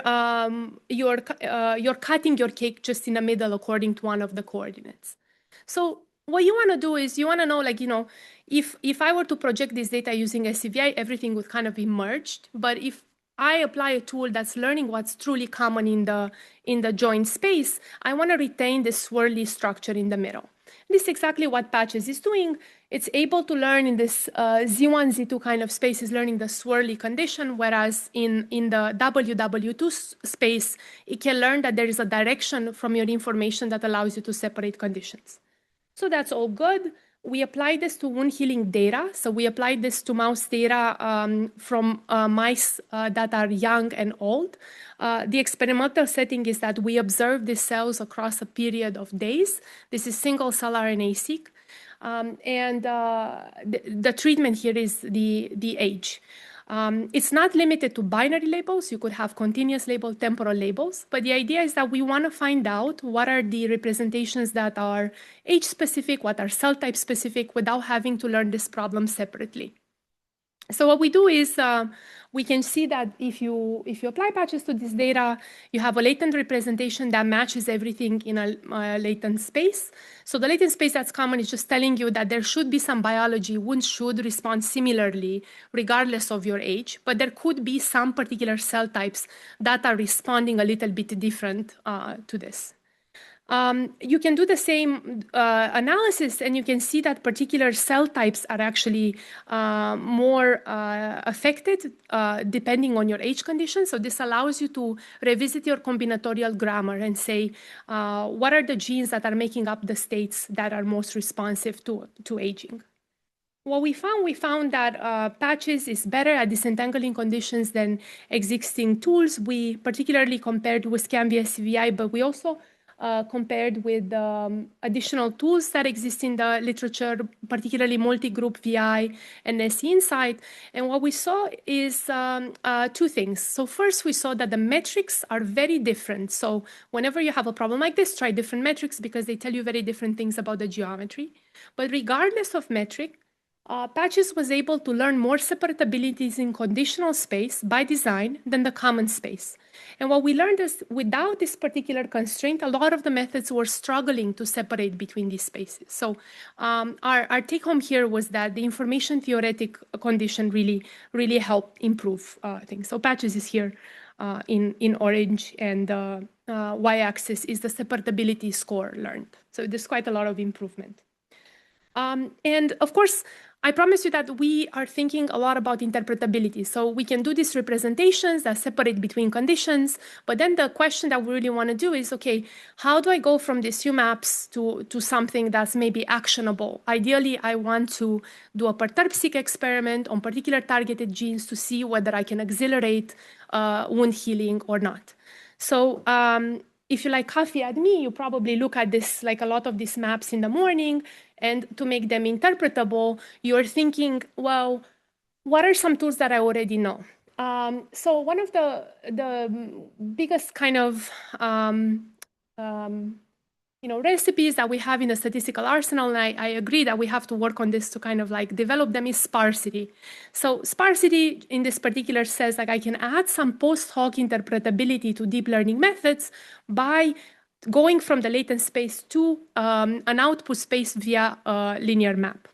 So in this particular case, the idea is that the latent spaces that I've learned represent some sort of modules, interpretable modules. And then there is I'm almost done. Thanks, Lorenza. We want to understand whether this particular gene modules can be recapitulated in the higher dimensional space according to a sparsity profile. This allows us to learn, this particular technique is not new. It's been around in the factor analysis literature, particularly sparse factor analysis literature. And actually, Dana has a very nice paper on spectra. She's probably not going to talk about it today, but really this kind of techniques have been the workforce on how we think about interpretability for some time now. And they're quite useful. Do they work? I'll just show you again the Swiss roll. And one of the cool things was that we actually learned what was the axis that led to the main condition. So if you look at the reconstruction error, reconstruction is a bit poorer than before because I'm just kind of sacrificing reconstruction at the sake of interpretability. And that's a very interesting question. Like, how do I balance between these objectives depending on what I want to do? But we are able to see what is the coefficient that actually leads to the separation. So what you should be looking for is that this y variable here is much lighter, corresponding exactly where you have cut this Swiss roll cake. Doing a Sankey diagram, we can see what are the particular aging programs that are activated by these modules, and a lot of them made sense, but there's much more to learn about this, and we are excited to explore this with our collaborators. In a nutshell, what Patches does, it allows you to learn disentangled representations. It has an interpretable decoder that can be turned into an actionable experimental design infrastructure. And what we really tried was to simplify this tool and make it as usable as possible. So if you have data from multiple conditions and you're interested in how these conditions share biology, and most importantly also what are the particular aspects that are not preserved by the shared structure, give it a try, give us feedback, and tell us if it worked or not. We're happy to help you.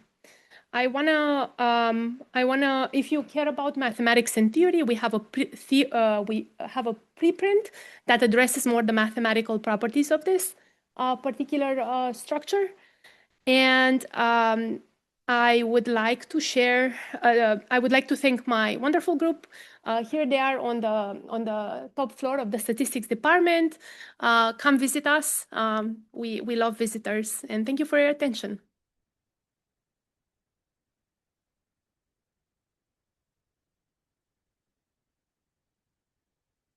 Any questions?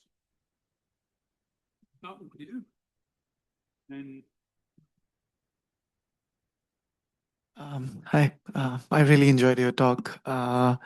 So as we talk about different spaces and like different dimensionalities and latent representations, the patterns that we find through these representations, we expect them to have some biological meaning in the end.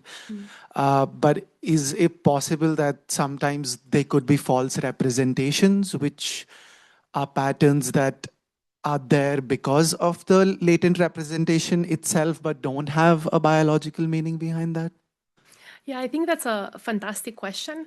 I think the example that comes to mind is when we use optimal transport for interpolation. So if you have, like, imagine you have a face that doesn't have glasses and then a face that has glasses, and you're asking what's the average of this population?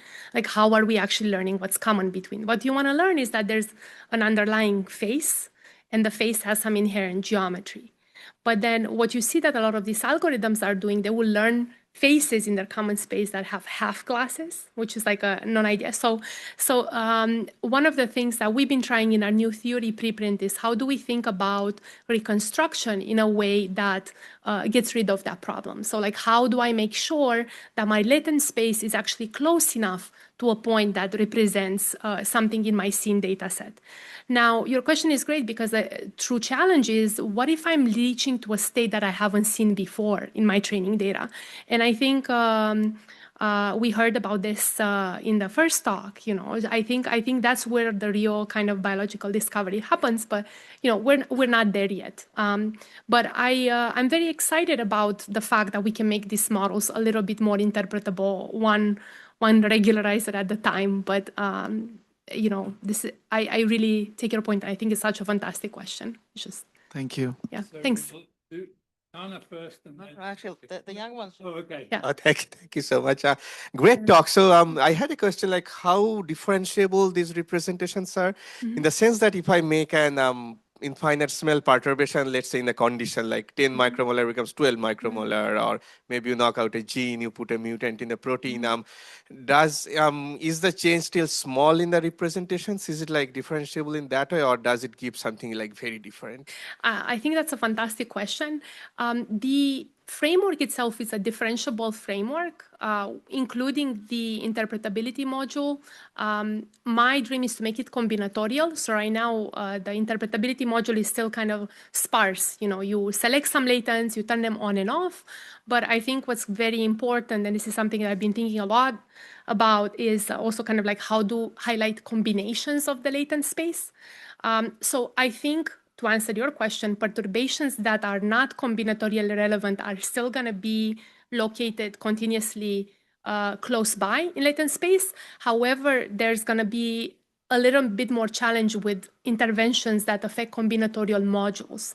And in order to really do that, I really want a collaborator that we can do some perturb-seq and follow some cells over time, look to see what happens with the repeatability. I heard somebody did a research about this. So it would be really fun to collaborate and see, for example, with different, look at cellular plasticity questions and understand in that particular case, if you do perturbation, what happens to this latent space? Does it help you identify cell states at a finer resolution? So very excited. Thanks for your question. So a lot of what you're focusing on is disentanglement, and I can understand why. I try and do that too. And you gave beautiful examples like the face with and without a glasses. I can disentangle beautifully right now.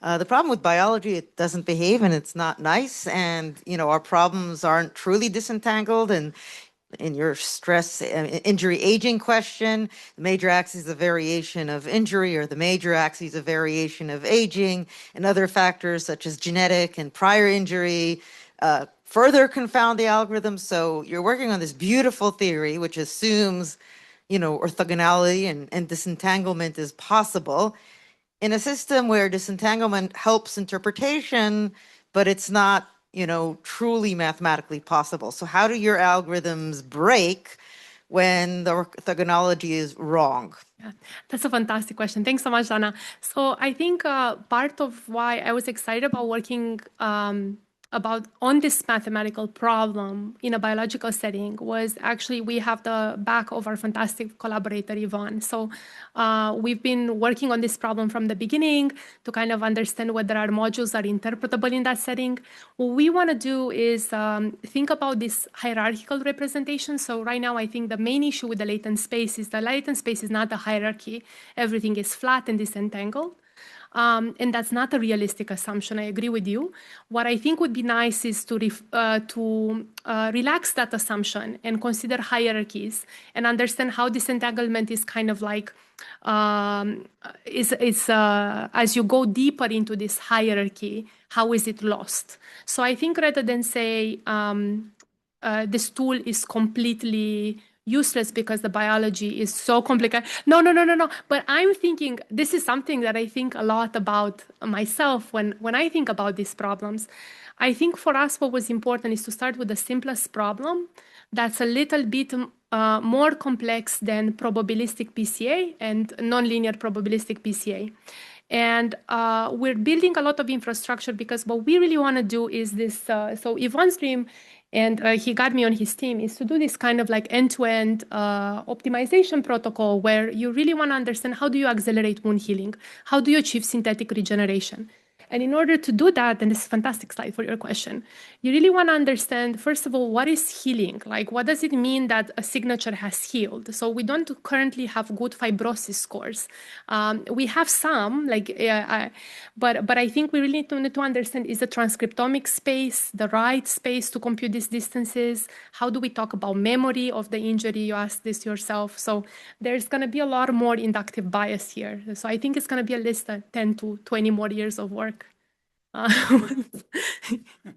But yeah, so idea is to actually push this so we can do interventions and then recalibrate this inductive bias. But hopefully we can think about that together too. Yeah, thanks. So I think we will need to stop the questions now. There's time after this talk to have more discussion. So let's do that. Yep. And thank you very much indeed. Thanks. So now we come to the last speaker of the first session. It's Elham Azizi. Elham is another one of these Irving Associate Professors of Cancer Data Research, and she's an Associate Professor in BME at Columbia.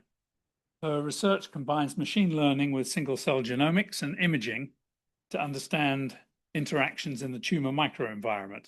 She's going to tell us about a generative AI model of cellular dynamics in the tumor microenvironment. Thanks, Elham. The floor is yours.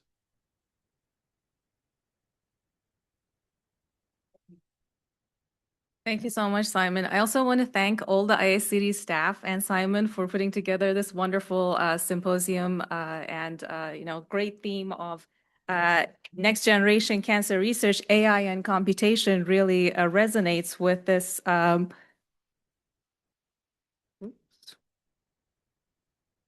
with this quote from Jensen Huang. He's the founder and CEO of NVIDIA. When asked what he thinks would be the next, amazing revolution, he said it will be digital biology. He also highlighted that, this is an exciting time because it's going beyond the science to engineering, showing, now at unprecedented resolution, we can measure, manipulate, and simulate biological systems. And so we know that how AI has really transformed both, the understanding of disease and modeling of disease at multiple scales in the context of diseases like cancer, from characterizing and interpreting patient-level clinical data to organ-level imaging, pathology, tissue-level understanding of tissue architecture and cell-level genomics and molecular dynamics, all the way to protein structure design. And my lab in particular has been focusing on the molecular and cellular level dynamics and integrating it with pathology and to some extent clinical data. So as you're all aware, cancer is problematic and a challenge because of the heterogeneity across patients, within patients. We also know that tumors don't grow in isolation. They actually interface and interact with the immune system and can reach a state of equilibrium or even inactivate the immune response. And so in that regard, immunotherapies, these are therapies that leverage the body's own immune system, have become a pillar of cancer treatment. They've been transformative, but they don't work on the majority of patients. So the question is, can we improve treatments like immunotherapies or combinations with other treatments by accounting for the tumor heterogeneity and dynamics? This is an image of one of our leukemia core biopsies from our patients treated at Dana-Farber with our collaborator. You can see if you zoom in on that tiny red box, just imaging of 4 proteins, there's already so much diversity of cell types co-localized together. And, it's an exciting time because now we can measure not just 4 proteins, but hundreds to thousands of features simultaneously, and also preserving the location of these cells in the tissue, looking at both spatial transcriptomics and proteomics.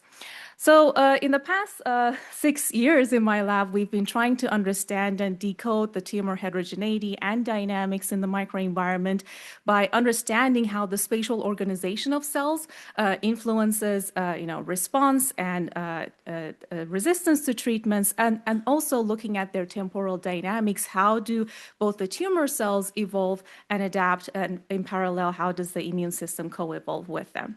So today I'll briefly give an overview of some of the tools that we've developed, the majority being based on probabilistic models, deep generative models, and attention-based methods.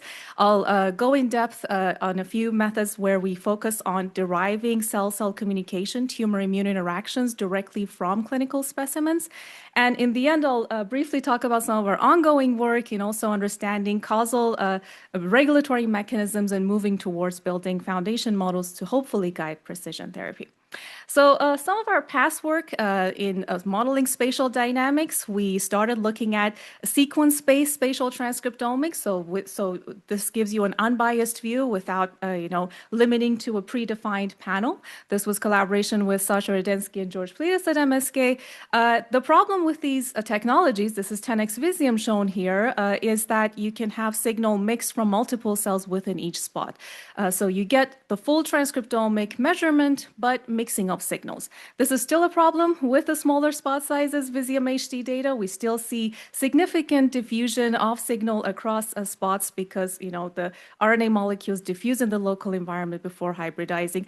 So we developed Starfish with the goal of disentangling the different cell types within spots and really trying to deconvolve refined cell types. This is critical in very complex tumor tissues from patients where there's a lot of mixing of diverse cell types, and you want to distinguish activated cytotoxic immune cells from dysfunctional immune cells.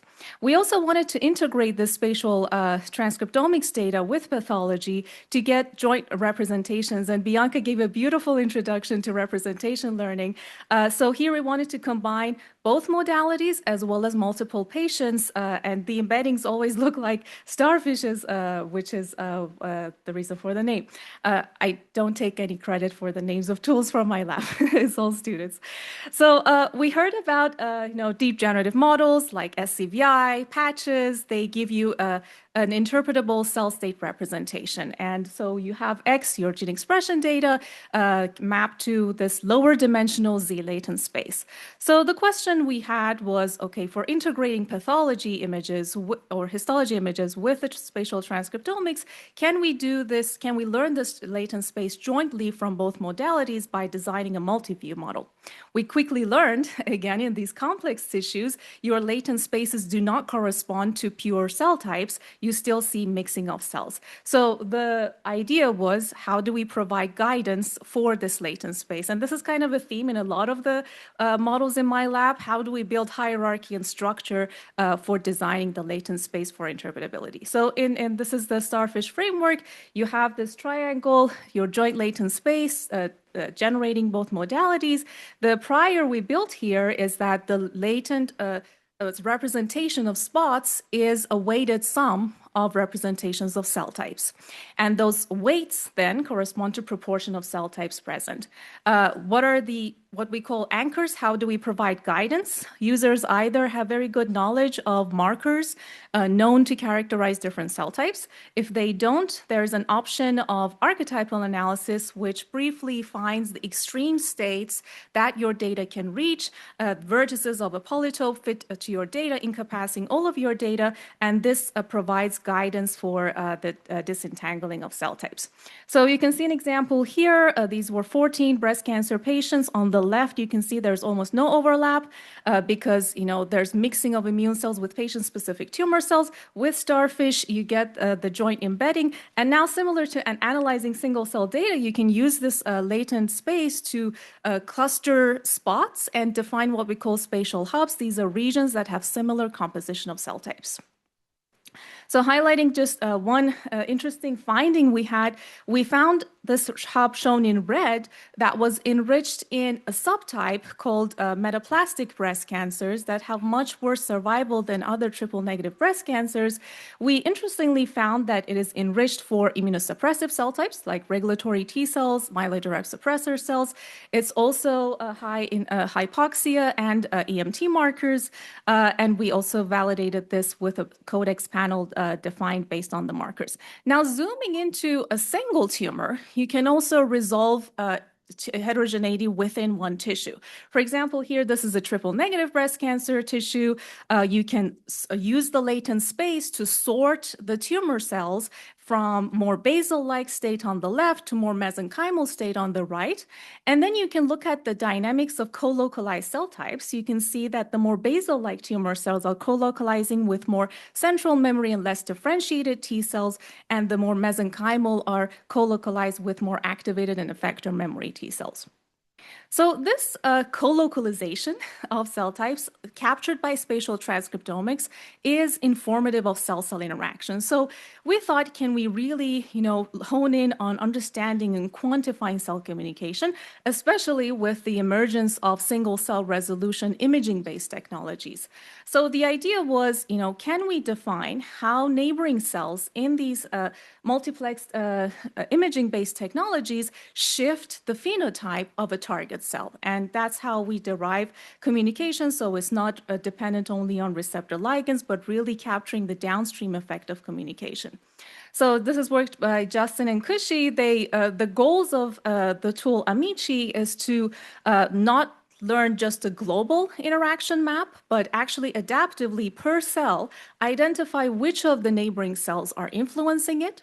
Also understand at what length, at what distance or length scale can they effectively communicate with each other, and importantly, provide interpretability. Which genes downstream of the target cell are actually upregulated because of that interaction? The inspiration comes from large language models and the attention mechanism. So on the left, for example, the word book in the sentence has high attention with room and hotel because they provide context for the sentence. Similarly, we wanted to find which of the neighboring cells are attending to explaining the subtle shifts in expression of a target cell. Obviously, cells are not words in a sentence. They're not, 1D sequences. So we had to make a lot of changes in the architecture and the definitions. A critical novelty was this distance-aware attention definition. Basically, we assume that interactions, the strength, monotonically decays with distance, but we don't enforce at what rate and when it should drop. So that's something it can learn for every cell type pair. So let's look at some results in practice. In the breast cancer example, we, for example, get this global map of what are the interactions. We see a lot of interactions with the tumor cells influencing macrophages, for example. And we can learn about interaction length scales. We see that the lymphocytes at the top can interact at much shorter length scale and distance compared to some of the invasive tumors, for example, influencing M1 macrophages at much larger, longer length scales. Critically, we can identify what genes are influenced because of interactions. For example, we see CD8 T cells influencing macrophages. We see invasive tumors affecting M1 macrophages, making them more M2-like, then reprogramming the M1 or pro-inflammatory macrophages to more anti-inflammatory macrophages. A very interesting result for our collaborator oncologists was the prediction that CD8 T cells upregulate AGR3 and estrogen receptor 1 genes, which, this was an ER-positive breast cancer patient, and it was predicting that, this is shifting and the phenotype of the tumor cells in a way that is making them more dependent on the estrogen receptor program. And there was this paradox, among the oncologists of why do ER-positive breast cancer patients that are hot tumors have high infiltration of T cells have worse survival and worse prognosis, and that these results could provide a hypothesis for explaining that. Just briefly, you can also look at the spatial dynamics of interactions. For example, you can see that there's a lot of tumor cells that are very close to CD8 T cells, but only when you have high attention from the T cells to the tumor cells, you see this upregulation of ESR1. Okay, so where are we taking this now? So we're trying to, make interaction and attention mechanisms more open box and interpretable through our model LINX that learns the spatial dynamics of interactions from multimodal spatial interaction. And the inspiration came from our collaboration with Brent Stockwell's lab to combine spatial metabolomics, such as DESI imaging, with spatial transcriptomics and proteomics to understand how metabolic niches influence tumor immune interactions. So here, instead of this multi-view representation learning that we had in Starfish, we turned into another architecture. The main reason being, in a lot of these cases, the two spatial modalities are either very different in the resolution of the imaging or in the throughput. So for example, think of Codex and Xenium or Visium and Xenium. So when you have this huge discrepancy, you can't get a very balanced multi-view modeling. And so in this case, we draw inspiration from nonlinear ICA, where you can have an auxiliary variable as a prior and structure for your latent space to help, modulate the latent space to become more identifiable. So your lower throughput or lower resolution data modalities acting as a modulator, structuring the general tissue architecture of the latent space. And similar to Amici, we're now building a probabilistic version of the graph attention module so that we can decouple the effect of the cell state from the effect of cell communication around it, and also use the inferred latent space to build these 1D tissue gradients that can be used as an axis and reference axis across modalities. So we can see along these gradients, for example, in the liver tissue from portal vein to central vein, how do interactions evolve? How do cell communication or cell proportions or metabolites, different features change? So to look at some examples, this is the liver tissue. We compared both a compendium of male and female tissues. For example, we found a lot of abnormal accumulation of glycerides in male liver compared to female, which could be linked to, potential to develop non-alcoholic fatty liver disease. And also you can find the linked metabolites and genes that contribute or are correlated with that axis. In the context of tumor-immune interactions, this is again the breast cancer example. You can identify these tissue gradients. In this case, we designed it to go from the more non-invasive tumors shown at the center to the immune-infiltrated region, and then another branch going to the invasive tumor region. So how do communications, tumor-immune communications, differ along these axes of going to the tumor core in the invasive compared to non-invasive? And we see a lot of preliminary interesting differences between CD8 T cells and macrophages interacting with the tumor cells. Okay, so I talked a lot about spatial dynamics. We've similarly been looking at the temporal coevolution of tumor and immune cells. We previously developed a disco, as Cameron and Shovik put it, the dance of cells under the disco light as a symbol of cell-cell communication. You basically learn how communication changes over time from time series single-cell data. I won't go into the details, but the model is a fully Bayesian model built based on a hierarchical Gaussian process regression model. The key here to make it interpretable was to constrain the interactions by receptor ligand differential expression. We applied it to a large cohort of 74 bone marrow specimens with our collaborators at Dana-Farber, Kathy Wu's lab, to understand how which leukemic immune interactions are critical for responses to adoptive cell therapies. And our major highlight was summarized in this figure here. You can see that the tumor cells, the nodes are proportional to the size. So you have this large gray node representing your tumor cells, but as the therapy is given, you see this expansion of number of immune populations, mostly centered around this novel CD8 T cell subset that has high expression of Hobbit or ZNF683. And so this was a novel discovery that came out of a completely computational method, but thankfully our collaborators believed us and did experiments actually co-culturing them with the patient-derived matched leukemia cells to show that they're actually reactive only to this T cell subset. So the summary of this paper, which came out last year, time flies, was that the drivers, determinants of response to anti-leukemic responses are both a combination of diversity of the leukemic bone marrow environment prior to treatment and the right phenotype of the immune cells. And we also confirmed this with both spatial proteomics codex as well as spatial transcriptomics with a singular genomics.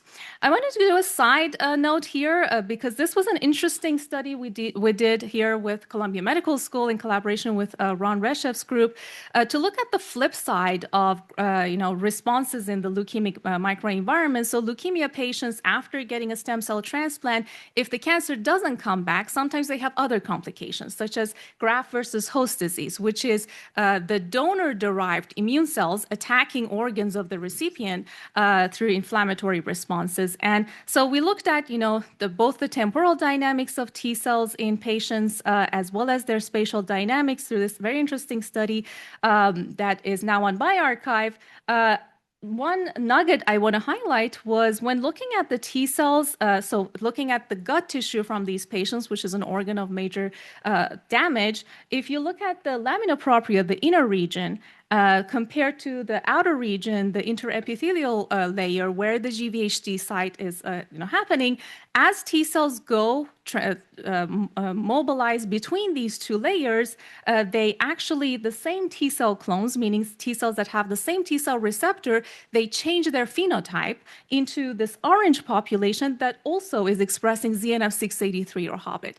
So a very similar phenotype, but seen in the two flip sides of an inflammatory response.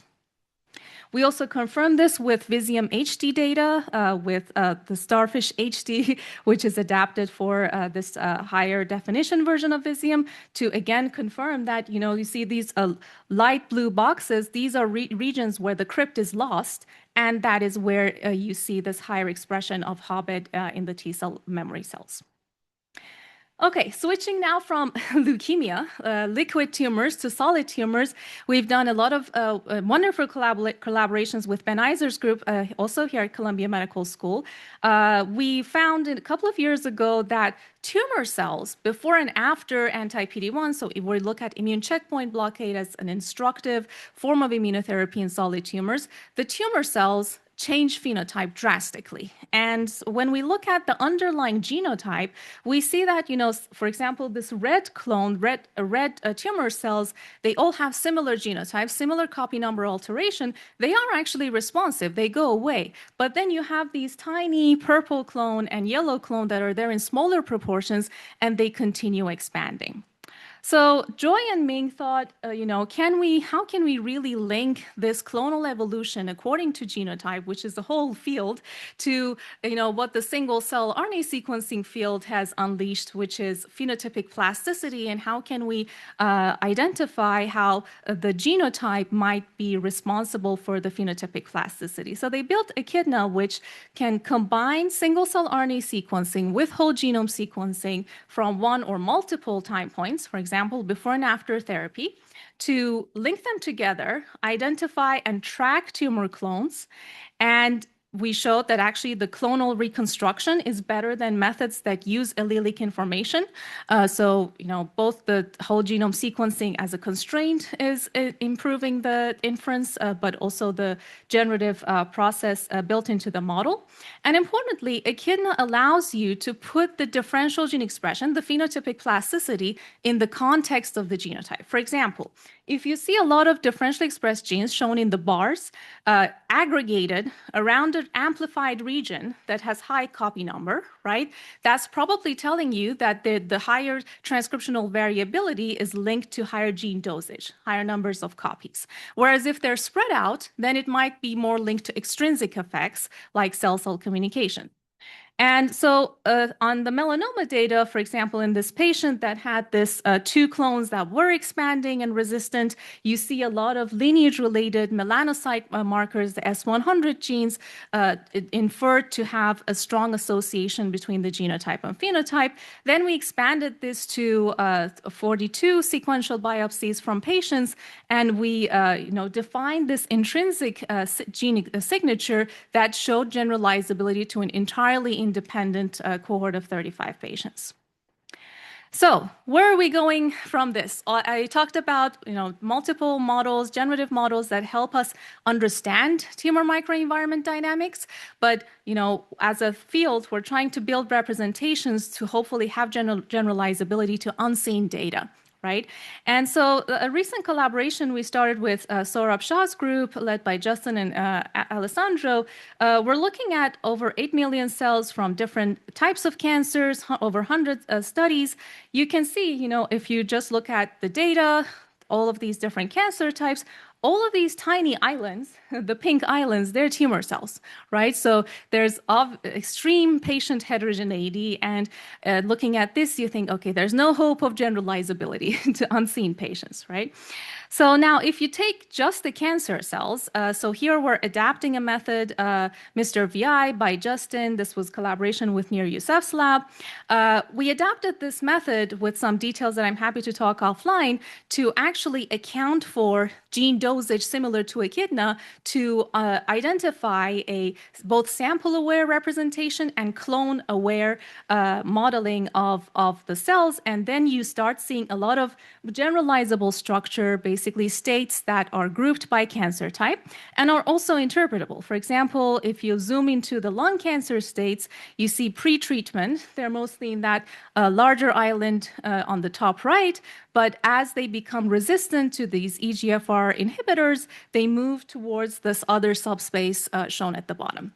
So a big question now is how to model these transitions between cell states.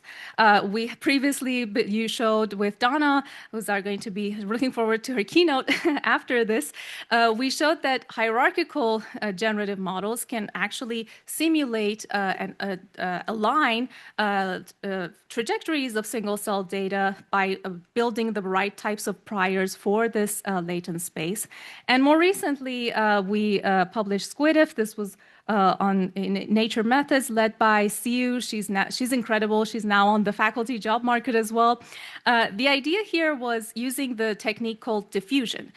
So if I want to explain it in very quickly, this is my cat, Pistachio. This is an image of him just, chilling on the couch. And diffusion transforms this image by corrupting it incrementally all the way to a noisy image, right? And so you can use this generative reverse process, which basically use a vector field and manipulate the label. Let's say, pistachio right before a deadline, you can generate another image, right? That's more attentive. So the key that we built in SquidIF was actually building diffusion in this latent representation of the model. So we have a semantic encoder that maps the data to a lower dimensional space, and that is where we define diffusion so that in this latent space, you can do vector arithmetics, for example, predict combinatorial perturbations or interpolate time points that were missing. This was data we generated with the Leon lab and Gordana Vonyak-Novakovic's lab, holding out some time points in iPSC cell differentiation, for example. You can see that it correctly identifies that they pass through these mesoderm states. Now, to really move forward to building, interpretable foundation models, similar to Bianca, I want to actually draw some lessons from computer vision. So if we think about the vision field, when the field moved from just cropping and segmenting objects to be able to generate new images or these smooth, realistic videos that we see now, some key improvements were the ability to, define and label global layouts, things like if this is an enclosed space, open area, depth, and the spatial positioning of things, right? And so, for example, in this paper, They showed that if you first ask the model to learn the relative spatial positioning of objects, if something is behind something or next to something, and then use that iteratively in the transformer model, they see a much better improvement by encoding for the structure and the underlying structure in the model. And this is because, vision and imaging and spatial reasoning is very different from language, right? Language doesn't have an external connection to the real external 3D world. Similarly, in biology, I think as a field, it will be good to think about, how do we build interpretable foundation models that actually respect the actual structure of the system. And this structure is also a multi-scale structure. There's tissue level, cellular level, and molecular level relationships that, encoding that into a model will be really powerful for building generalizable methods. So some of the theoretical bottlenecks on that regard, for example, if you want to use perturbation data to learn about molecular level gene regulatory networks, is scalability. And so in our previous work with Dave Bly, we focused on scaling these causal discovery algorithms. And more recently, we thought, okay, sometimes you don't have the perturbation data. When you're looking at patient data again, before and after therapy, these are not even hard interventions. You're not, it's not like a CRISPR genetic perturbation to a gene, but it's more of a soft intervention. And in some cases, you don't even know what is the target of that intervention. So we're building some theoretical ground for this in this method called Sloan that we just put out on arXiv that learns about gene regulatory relationships by contrasting two environments or two regimes. This can be pre and post therapy, can be primary metastatic tumor. And we use attention to actually stitch together a lot of these smaller subgraphs to learn larger scale causal gene regulatory networks. And some of our exciting ongoing work, we're using these causal mechanisms to define cellular and tissue level representations. All right, I will end here. I want to thank all the incredible people in my lab that actually do this work, our collaborators, mentors, patients for donating their specimens, and funding agencies. Happy to take questions.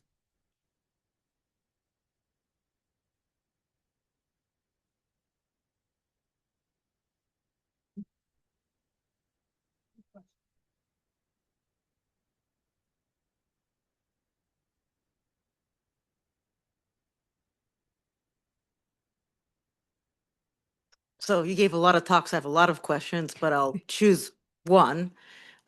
So Miki we did a little bit of benchmarking in our lab, and it's so far best in class, but it's more often wrong than it is right. So it's nice to bring the right answer because the biologist looks at it, and it's just like some of these attention models, they hallucinate.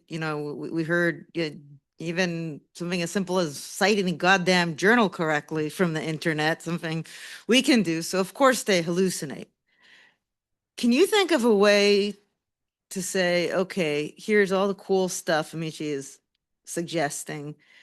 Let's add some confidence to this? Absolutely. So you're absolutely right that there's a lot of changes. Importantly, in Amici, one thing that really helped to reduce this hallucination was the regularization, right? And so I'm happy to talk more. I'd love to know more about what you mean by getting the wrong things and what are even the ground truth, known interactions that we can use as benchmarks. But in our simulations or semi-synthetic simulations, it was really critical to get that regularization right. Another thing, and you asked about the confidence, this is a post-processing step that I don't know if you used. Basically, there's a lot of error that can be propagated because of bad segmentation, as you know. Yeah. So if you have like expression of another nearby cell incorrectly in the target cell, it can infer that as a communication effect, right? And so we have this post-processing statistical test that compares this scenario to the same pair of cell types. If they were farther away, would they have the similar induction of expression? And that test kind of filters out at least the set of predicted genes that are are associated with the interaction based on this distance comparison. But you're absolutely right. There's a lot of work that we need to do. So the links method was exactly inspired by the problems we see that you can't solve without a probabilistic setting. So there we're actually defining distributions, a Bayesian formulation of attention that also decouples the effect of the baseline expression of cell types, and there we see a lot more stability. Thank you. Great question. Any more questions?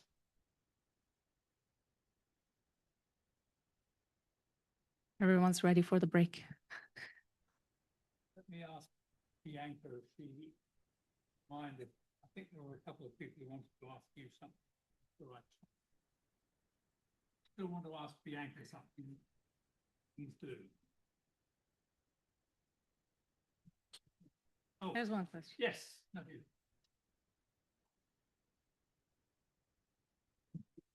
Hi, I have a question for Bianca then. So earlier, it's related to earlier question. So in the sense that when you do disentanglement, when you try to force hardly about the effect of disentanglement, do you see a degrading of the reconstruction loss?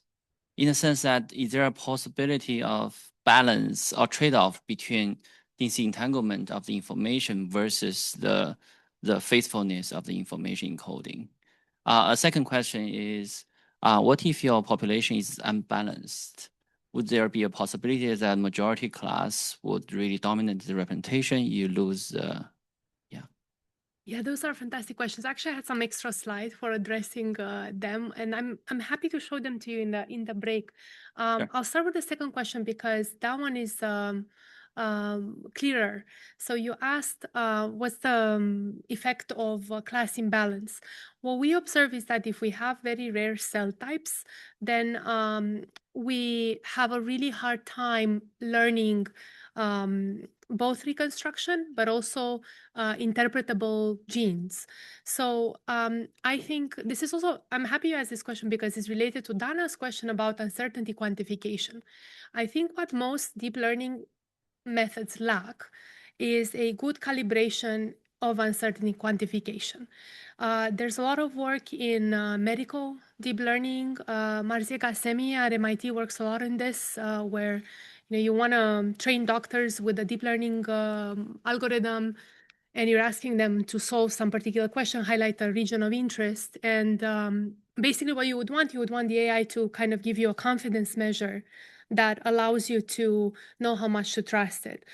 There's a lot of theoretical work that says that right now, it's really simply not possible. It's not implemented correctly. It doesn't satisfy a lot of the statistical rules that it doesn't mean that they're not useful as tools, but I don't think that's a solved question. So if there's statisticians or mathematicians in a room, uncertainty quantification is really big gap in a lot of these models.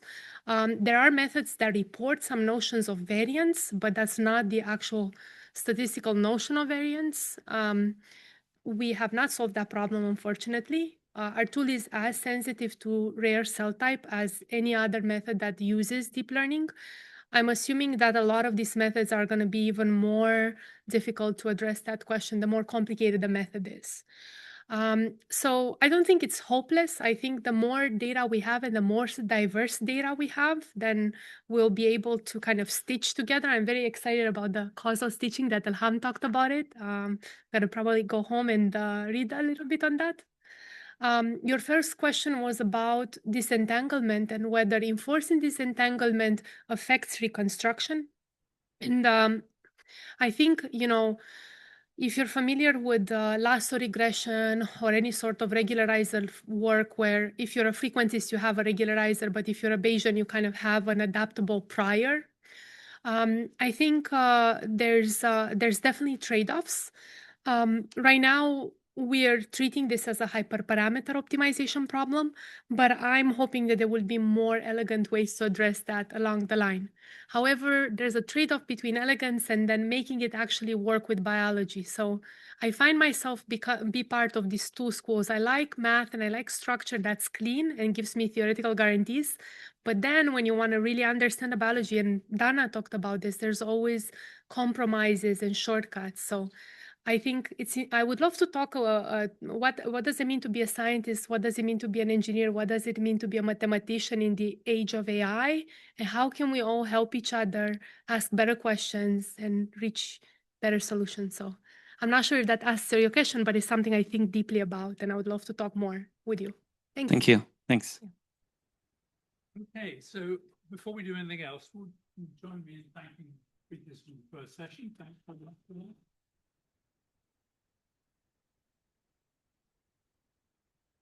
So we're now going to have a 20-minute break. We're going to start Dana's lecture at 3:45.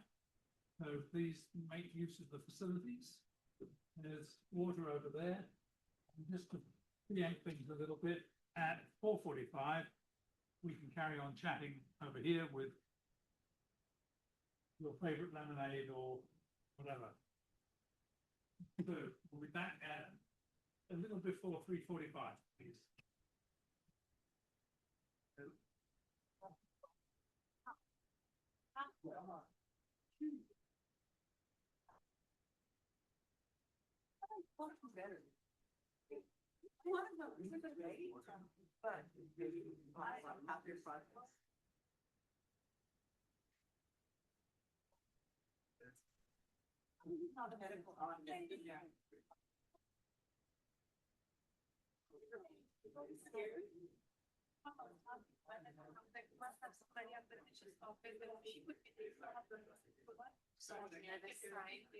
Like, why should I? Why should? Yeah, was thinking. Are we behind that? Maybe kind of near this, just so you can see the side. Like, why should I? Let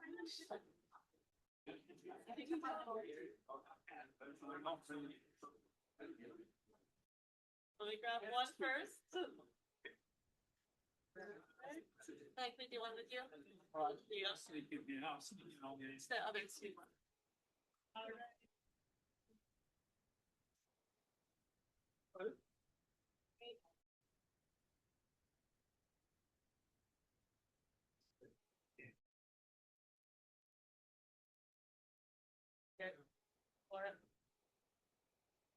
Thank you so much.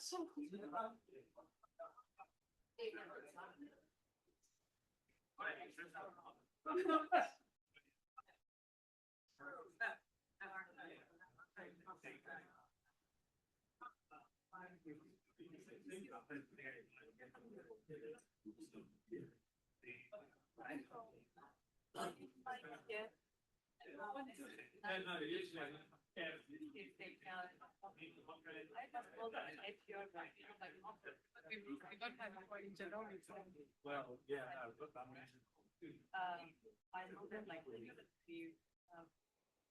project content, but my part of Bloomberg, I see that you have organized and in nothing. Like that, but most of the content is that just don't know the changes kind of like why you're studying something there. And they are coming from pesticides, you know, like before you send the system, you get back.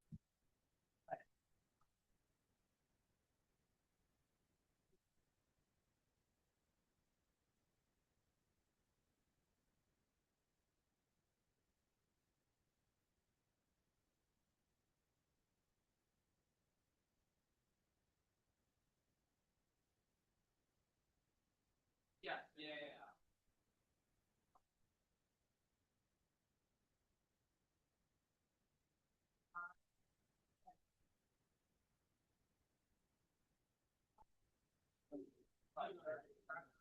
It's gonna put our opening slide there. Oh, yeah.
Okay, so we've come to the major speech of the day, our keynote address by Dana Peer.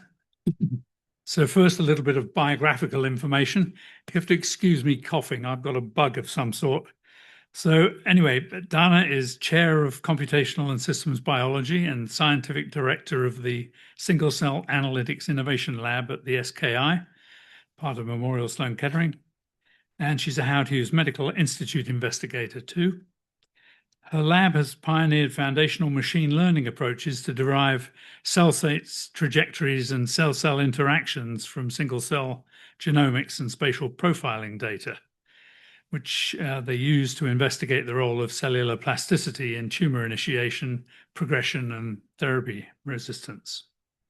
Her work's been recognized by numerous awards. She was a Burroughs Wellcome Fund Career Award, NSF Career Winner. How many of them do you want? And most importantly, she's a fellow of the AACR Academy. It's my great pleasure to get to ask her to talk about the Wasserstein wormhole, which sounds intriguing. Thanks, Dana.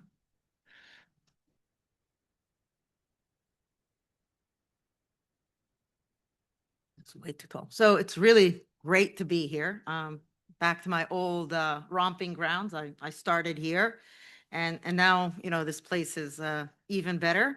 I'm following up on two better talks than myself, but actually they really exemplified. This what actually moves this forward? Yeah, it's not doing much. Oh, just the actually I have to press on that. Okay. That's not really working either.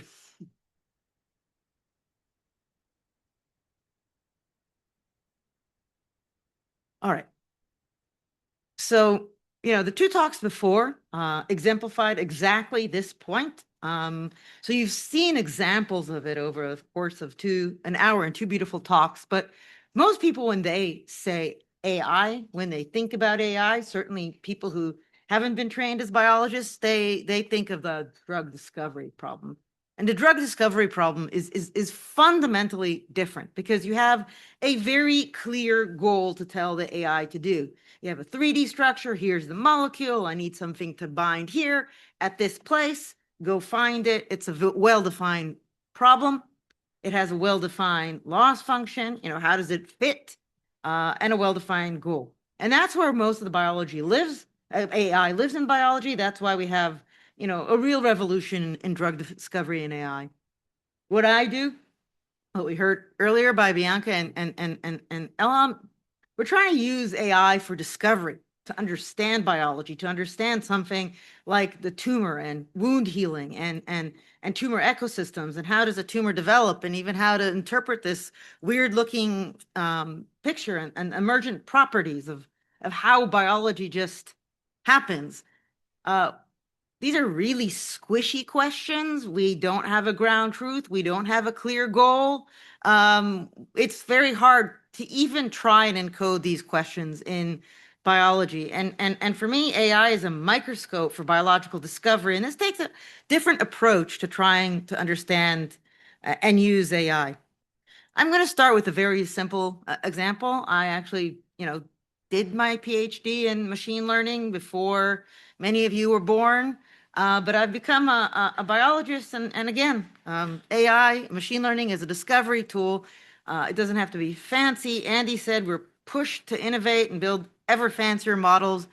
And it's not always the best thing. So I'll tell you about, a collaboration led by Luis in my lab with Elaine Fuchs. And it really has to do with memory. So it's exactly what Itai was talking about. This is, exactly AP1 and memory of cells and memory that learn, cells that are able now to respond better. And after injury in skin cells, Elaine's lab discovered that there's about 1,000 peaks that remain open 30 days later. AP1 is the factor that actually drives this, what we heard in our very first talk. But then, she went crazy and had, very expensive mice hosted for a year and two, and learned that about 100 of these peaks remain open for the lifetime, and they never close. And the question was, which peaks, how does long-term memory occur? What is the mechanism? How are these 100 peaks still open relative to the 1,000 peaks that open? And there they figured out it was AP1. And, none of the standard methods work. Neither vanilla, standard, 90s level, 2000 level, bioinformatic, motif finding tools, all the way to the fanciest, alpha genome and its cousins, Informer, and whatnot, Borzoi. And here is where actually simplicity, when biology is complex and you have few noisy data, is helpful. Here's BPNet. This is like the first model. It's a boring model. It's a regular run-of-the-mill convolutional neural network. People in this room will poo-poo it, but it actually has two really good, ideas and advantages. Beyond being minimal, it has a really cool sampling strategy where it just says, what I'm going to do smart here is sample where the biology is, sample where the open peaks are, or where the peaks in my genomic assay is. And what this simplicity gives, in addition to robustness, is now you can actually do attribution. You go back propagate in your BPNet, in your simple vanilla boring convolutional network, and you can figure out these are the base pairs that matter for what I want to do. And this ability to attribute what you find to base pairs so cleanly that, all these, saliency maps are so terrible with attention is really powerful. So we said, okay, let's take this simple boring network, and now we just have to tell the model what to look for. And since what we want is memory, what we want is how long peaks stay open, all we're doing is, rather than try and predict peaks in this time point and that time point, attack in this assay or that assay, just look at the ratio between the same exact base pair at 30 days and that base pair at 1 year. That simple ratio, and say, predict that ratio. And that also fixes all the sequence bias and all the stuff that also genomic assays have. You put that through the standard BPNet, but also now you have this beautiful deep lift attribution that actually reveals mechanism. When we did that, suddenly we got, clean motifs. There's no difference in the motifs themselves in terms of identity, frequency, strength. The difference is that the motifs are non-canonical. And what the attribution maps pointed to is GC. Some nonsical motifs that only define GC in particular, differences, and non-canonical motifs of transcription factors that are used, these same transcription factors, in also the other 1,000 ones, but with this sort of GC bias. We dug into it, lots of mechanism, and yes, this particular GC bias, actually brings in this different histone that kicks out methylation and just never allows these to be remethylated. And this is how we generate this long-term memory, and how the simplest of all tools trained for the right goal, the ratio between, long-term and short-term binding, could actually figure out biological mechanism coming out in about a week or two. And so really everything is about training loss, defining the problem that the AI can learn it. Now, in this particular case, we were lucky. The problem was simple enough. We could use these simple things. We could get these attribution. You know, the last two talks we heard, like, how do you build a latent? How do you interpret it? And for most of what I deal with, the latent is everything. The latent is the scientific microscope. And so we really need to make sure that this latent actually encodes our biology, that it has the right geometry for the biological questions, that it actually takes care of the rare cells. You know, in cancer, for example, that rare metastatic cell, that rare drug-resistant cell, those are the rare cells, and standard, you know, AI machine learning statistics will average them out and treat them as outliers and just completely wash them out. So we really have to do things differently if we want to use AI and machine learning as a discovery tool, rather than just, you know, crank it in the sort of classical way that has shown so much success. Also, one of the main problems is, and benchmarking are blinding us. In the single cell tissue field, everyone benchmarks against cell types because you don't have to understand biology. You can run it very quickly. You can get it done. But then, you know, if you're only benchmarking against this boring low-level cell typing threshold, which is really a low threshold, how are we going to learn something new? It's really blinding us. So again, I've become really a biologist over my time. One of the ways to try and figure out how to teach AI is first teach myself, understand the data. So I'm going to tell you a story, and I'm not going to be nearly as sophisticated as the two talks before me, but really to understand how I think, how people need to approach these problems, and really get to it. Now, I like to deal with really tissue biology, and we heard that, you know, Bianca said, how does tissue repair from injury?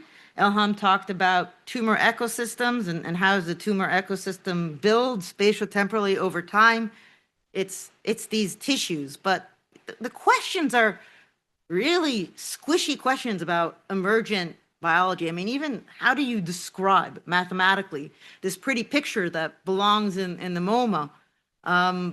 You know, what is it? How does a metastatic cell colonize this? I mean, that's not a mathematical definition. You know, what's even, you know, a biologically meaningful difference between before and after drug that I can even talk about in a model?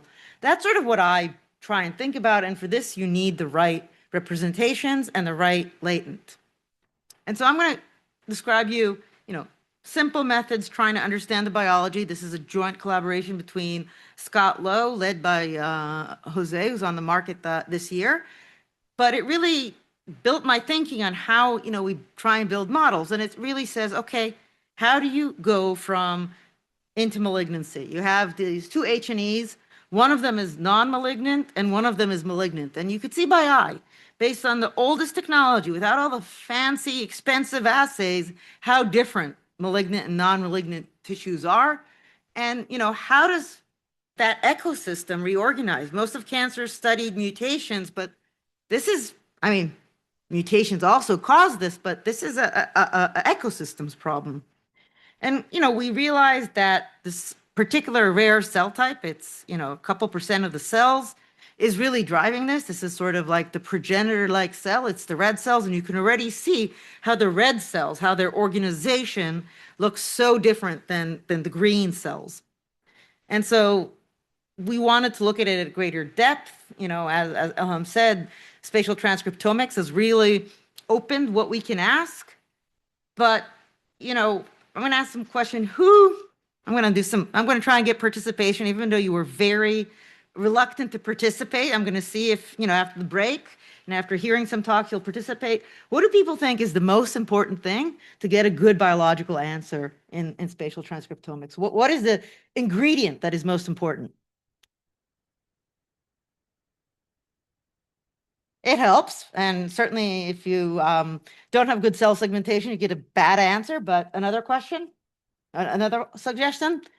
Okay, kudos for the participation, but the most important thing is the panel design. What genes you put in it. Panels are 480 genes, are 1,000 genes. All the commercial panels, they are driven by cell type, just recognizing cell types. Because of these benchmarks, everything is benchmarked. So I can get this cell type and that cell type, but they don't, measure what's going on. They don't measure processes. They don't measure signaling and metabolism and all these dramatic things that are changing.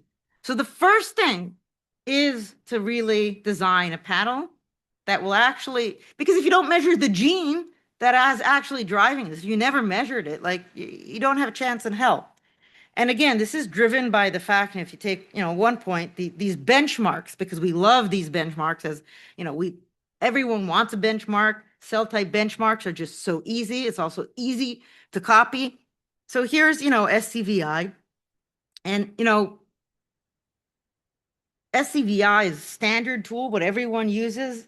And in this case, what SCVI integrated actually wipes out all the signal for COVID progression. So this is a COVID data set integrated with the SCVI. On one side is sort of what we did, and the other side is SCVI. And any tool does this, any one of these integration tools. And the reason is because they are benchmarked against getting the cell type right and removing all the biology, for example, the progression of disease in COVID. Okay, so we put time into developing a gene panel. We do this always. But still, how do we do something with this? And you're right, segmentation is a big problem. I wanted to do all the fancy stuff that Elham is doing. It's far more fun to ask questions about generative models of spatiotemporal, progression. But the segmentation was really bad. Elham told us Amici really messes up because segmentation messes up, and I'm a big believer in garbage in, garbage out. And there's just so many artifacts and problems in segmentation. Here's your classic 10x segmentation. And the other ones are pretty bad too. And not only do they get all these orange wrong transcripts, but they also get the biology wrong. You look at the differentially expressed genes, that this messed up thing, and any downstream task, and I could give a full talk on all the downstream talks these segmentations mess up. Garbage in, garbage out. Now, a lot of people are saying, 10x released a cell segmentation kit on cell membrane, but actually we should really be looking at the nucleus. Nucleus segmentation works wonderfully and is incredibly robust. Cell segmentation, who can segment this? Two cell pose based, two implementations of cell pose. This is not two different algorithms. These are two variations of the cell pose algorithm, two slight variations in implementation, and look at how different it is. So again, focus on nuclear and then try and learn the rest. And one of the things that really surprised us and people don't appreciate is just the degree of contamination. So we have this border between epithelial and stromal cells. And now, using completely known markers and genes that just shouldn't be expressed. Here are all these stromal genes, like hardcore immune and fibroblast genes being expressed in the epithelial cells really far from the boundary. And here are even more cancer-specific genes that should not be, in the stroma expressing genes. And again, look at the spread of this contamination. And we need to be able to clean this. These are on the nucleus. These are everywhere. They're spread all over the place. But, AI does not know biology. It's not smart. We need to teach it what's biology and what's not biology. And so what do we have? We have this nuclear segmentation, which is robust. We have transcripts, what they are, what genes they encode, where they are spatially located. So we can build a neighbor graph that's heterogeneous with cell nuclei and, the adjacency of transcripts, the genes that they belong to. We can try and encode some biology into the genes and into the cell states. And what we want to do is actually learn this biology. And we do this basically doing contrastive learning, using link prediction, saying, okay, the nucleus is pretty messy and has contamination, but it's decent. So we're going to assume that transcripts on top of the nucleus are sort of usually right. And in the next nucleus, it's not. And use a contrastive approach to try and actually learn what matters. Now, from this simple approach, and this was, published a while ago, and then we just saw how terrible even this was, always you have the bar, you say, oh, I improve on my benchmark on all the other approaches. And then you're like, yes, but this is still terrible and messing up all my biology. So we actually had to spend a lot of time thinking, how are we going to teach, our segmentation, what a cell state is, and what transcripts belong to what cells.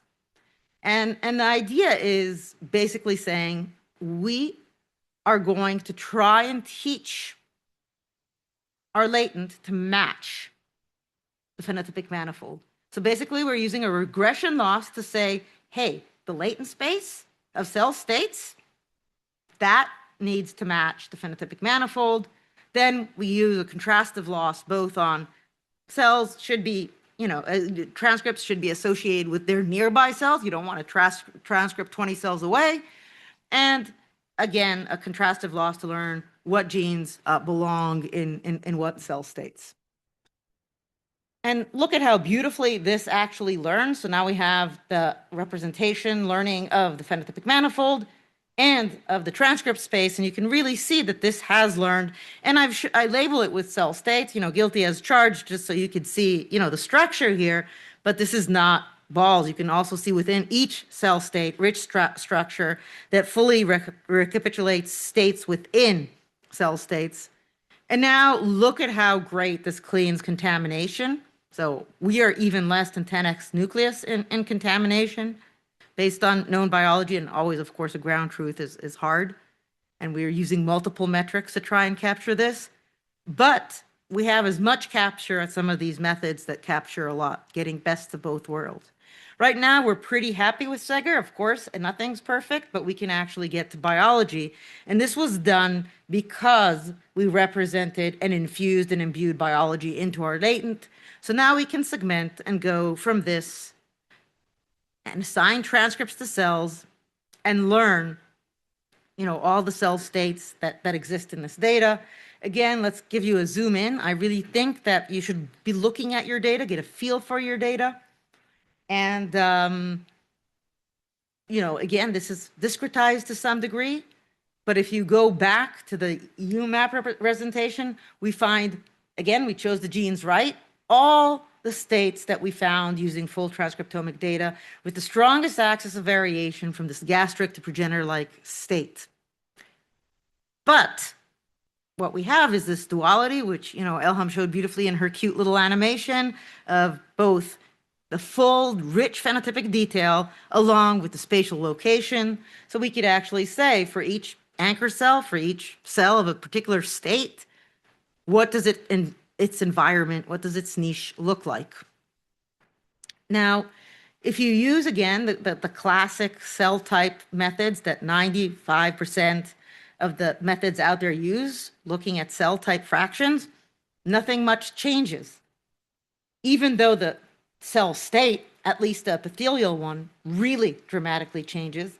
And if you look now, not at discretization, but at the full phenotypic manifold, you could see really this couple coordinated changes as the cell state change from gastric to progenitor. You see a complete dramatic shift coordinated with the TME and the stromal cells around it, defining a pseudotime now on niches rather than cells. Again, representing the niche, this data is really sparse, so we want to get both the cell types that are there, but also the full transcriptomes, and by collapsing into these little niche, we actually also handle the sparsity issue. And now we could look at how things change. And so now that the fibroblasts have become activated TAMs as they switch. And this is basically how things change from progenitor, from gastric to progenitor. But if you were to actually take the top diffusion component of the cell states in the fibroblasts, you would get exactly the same transition to this very fibrotic, very activated state. Likewise, in the myeloid cells, we get this very immunosuppressive myeloid, these states that look like full-blown, advanced, nasty, drug-resistant PDAC. Some of the genes that change are communication genes. So by looking at how things change along this now dynamic trajectory, we could actually piece together the cell-cell communication circuits that actually drive this. And doing perturbations, we can see that when we perturb the cell, using KRAS inhibition, pushing the cells from the progenitor state back to gastric, there's no more purple cells, everyone is pink. We can see that in the corresponding stromal UMAP, we lose all the progenitor-like TME states, these really nasty, yucky, immunosuppressive, fibrotic, activated fibroblasts, and go back to a friendlier TME. You could even see how the ECM and the fibers really melt away. And this, again, doing simple analysis and looking at the data and understanding your data, though we did need to develop a panel and develop Seger, really gave us a deep insight in how this rare progenitor cell orchestrates the niche. Again, this is a rare progenitor cell. Most approaches would have, wiped it out. But still, this took careful work of a very brilliant postdoc, and we want help. AI is going to replace us, but at least augment us, so we wouldn't have to do so much work to create a paper. So I'm going to tell you a mishmash of efforts by a team of really wonderful people in my lab. Emma is here, an undergrad at Columbia. Andrew did his MD at Columbia. Roshan did his PhD at Columbia. So we're really deeply interlinked here. And again, how are we going to represent niches? I showed you how much it helped to even represent, a good latent for cell states. So it's really about how we're going to represent niches. What people like to do is collapse it into cell state fractions, but I just showed you how terrible that would work. That's not going to cut it. In fact, by looking at the data, we could see some of the features we need. We need to keep the full transcriptome, the richness of all these cell states changing continuously, gradually. We need to get the genes that we paid so much money to measure and spent so much time choosing. And because these two matrices are permutations of one another, think of just rotating your image, we also needed permutation invariance. Permutation invariance, that's yucky computationally. Again, one of the reasons single cell genomics has done so much is because we have a great representation. Every cell is a vector of its gene expression. It defines a space. We could do whatever we want, build latents out of it, but we have a similarity metric. We have a representation. If we want to capture all the transcriptional information of all the cells in the niche, what we have is a point cloud, a group of cells, a distribution of distributions. So that is exactly OT. So OT really is a great representation for these niches, except OT is even hard to compute for 10,000 cells. So 2 weeks for 10,000 cells, that data set that I just showed you from Jose, 16 million cells. Jose will do it quicker. And then, comes Doron, and again, looking at LLMs and realizing that actually a transformer is permutation invariant. We throw in an order into the transformer to say that the sentence is of this order, but that is artificial. We're forcing a transformer to have an order when its native order is permutation invariant. So we're actually going to ask a transformer to learn an embedding where the L2 distance in the embedding matches the OT distance in full space. And we do this by having sort of a double loss. We say that this autoencoder should actually, we look at the OT distance between encoder and decoder and say this decoder should recapitulate this niche based on OT distance, but also the latent itself. The latent microscope should encode the biology. We also want the distances inside the latent space to match OT distance. And this double decoder still, looking at small batches, runs rapid fast, and it's very accurate. I'm giving you planes because it's even for me as a biologist, it's hard to see what's right, but we could get a barycenter, an average plane, just doing a simple average inside the latent space and getting a barycenter with OT is a disaster. And you could see that this looks like a plane. going back to the Jose's data set.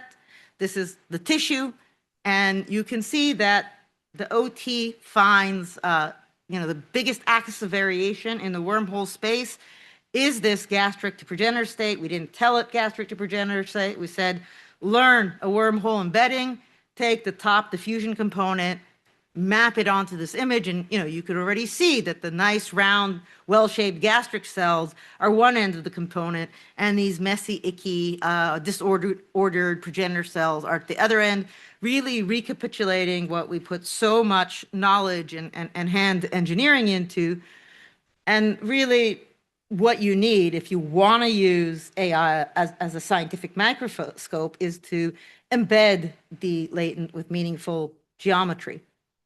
So we were really happy, and I've been romping around telling people about wormhole. Even Ushma mentioned that she heard me talk about this so many times she feels that she regrets coming here. She didn't say exactly that, I'm putting words into her mouth, but the point is I've been romping around and saying I love wormhole for about a while. It got published about 2 years ago in ICML. And this first example made us feel like, wow, it worked. Sometimes you have this lucky first shot. And it has a lot of great advantages, its ability to scale to atlas-sized data sets, an ability to get barycenters and interpolations and trajectories and applied to other point clouds. It doesn't have to be for niches. But after that one lucky shot that made me feel so good and make me fall in love with wormhole, everything else stopped working. And other biological problems in the data, I looked at it, it's like, this makes no sense. This is terrible.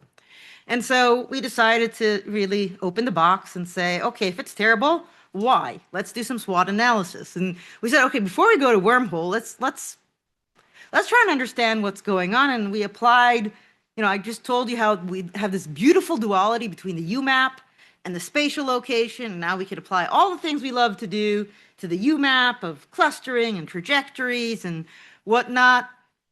Here's a UMAP. This is not wormhole. This is a UMAP, standard processing, the same way we process single-cell RNA-seq data, and we've lost the TEFT cells in this data. Now, some of you, those of you in machine learning say, who cares? I'll tell you in a moment who cares, because these are less than 1% of the cells. So, there's statistical error. Why do we lose them? Well, because these panels are biased. This is particularly the 10x panel. It cares about some cell types more, some cell types less, some cell types have only one marker. And then when you run these biased structures with your standard statistical tools, the PCA cares about the tough cells even less than a statistician does. So we said, okay, let's imbue it with, gene programs. Gene programs are what drives biology. We heard remnants of decomposition in gene programs. You can't really decompose them because of pleiotropy, but actually cells, they're doing stuff. They are having a metabolic state. They're inflamed. Let's encode that automatically, learning what are the gene programs in this data, and make sure that our featurization actually captures these gene programs. And basically, if the model doesn't see biology, the features really define what it could see. And just by doing that, same data, this is, even before we go to wormhole, suddenly the tough cells appear. Donna, it's 1% of the cells, who the care? You're being pitchy. But tough cells are the ones that drive immune responses. They're important for things that at least some other people care about, like IBD and colon cancer. And if you sort of missed tough cells, you're never going to figure out cancer that you guys care about or anything else. So again, biology, important biology, lives in the rare. And we can't just apply our statistics and say, okay, 1% of the cells, I'm still good on my benchmarks, leave me alone with tough cells, because that's biology lives in the rare. And, coming from statistics and engineering, that's, if you take one thing from this talk, that's what you need to take. Okay, liver. Elham talked about liver. And the wonderful thing about liver is that we have a ground truth. We have a zonation. We know what's going on. Cells really change along these canonical zones from the central to the portal vein. We could recognize it and interpret it on these H&E, build a ground truth. This zonation is so strong that we can even pick it up with disassociated RNA-seq data and find this liver zonation in the hepatocytes. Okay, let's see what wormhole does. The PCA version of it, look at how terrible that looks. It completely separates every single sample, every single mouse, whereas wormhole at least seems to have more structure. And indeed, this more structure is the x-axis is a perfect recapitulation of zonation, and the y-axis is fattiness. We have fatty livers here and fatty livers on GLP. And this is not going forward. It is stuck. Let me try and get it again to behave. Okay.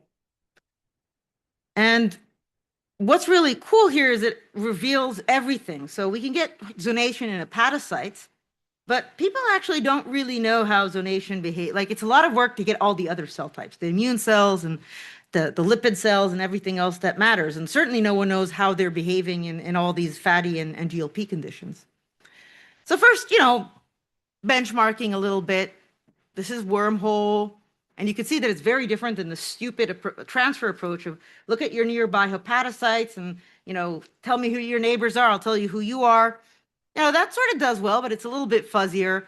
And MintFlow, one of these sort of big, generative diffusion-based model, looks very different. And, we couldn't even get niche former to work.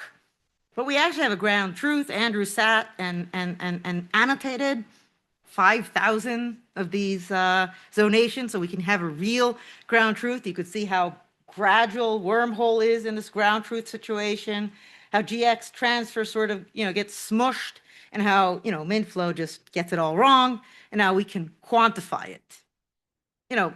This is, again, cell types, because it's easy to label cell types. Certainly in an H&E, we can't label more than cell types in an H&E, but given that we got the cell types right, we can now look and see how cell states, for example, in these endothelial cells, change so dramatically inside the zonation, where endothelial cells are doing completely different things in the two ends of the zonation.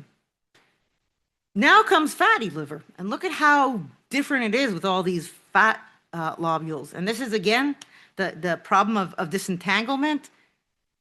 Zonation and fattiness completely entangles zonation. Fattiness changes zonation. And the processes that these lipid molecules, it changes where zonation happens, how zonation happens, and everything is completely entangled. But, wormhole can get it right, again, with these Andrew annotated ground truth, looking at the H&E and taking a few days at it. And now we can see the difference between conditions and see that the monocytes, not only are there more of them, there are more monocytes, they're in different conditions, and they're in a completely different location in zonation, something that wasn't known before because people couldn't really, figure it out. And in GLP fixes it. GLP moves the monocytes back to the right location and the right state. This is why, people are healthier and have less inflammatory disease with GLP. We can even look and see, okay, let's look across this zonation, what markers are different. And we can see these markers that call monocytes, activated monocytes, come. We see them elevated in the fatty liver. We see GLP and normal liver about at the same time. And we see these cytokines peaking exactly where the monocytes are most frequent. But not all genes, GLP doesn't fix all genes. There is a lot of things, particularly regarding, antioxidant and lipid metabolism, that even after GLP don't get completely fixed, and GLP is somewhere in the middle. And so the latent is our AI microscope. And to get a latent that allows us to do this discovery, we have to think of featurization. How do we encode the features? And similarity metric and geometry.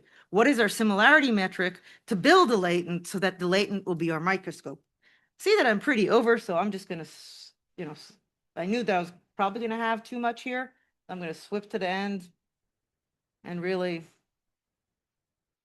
I shoved a lot of stuff because I didn't know what it would be. And I'll just, you know, say that there's a lot of awesome people, many of them trained at Columbia that are, you know, that did this work. Louis at the beginning, Andrew, you know, together with Ollie did the segmentation, Jose, the sort of biological inspiration, Ananya, Emma, Doran, and Joe really with Andrew Cornish are driving, getting wormhole to really work, getting wormhole to predict perturbations and do counterfactuals. You know, I'm really enjoying this environment, but you know, if you want AI for biology, you have to slow down and treat it as a microscope. Everything is how you define the problem. That is the goal. Rare cells matter.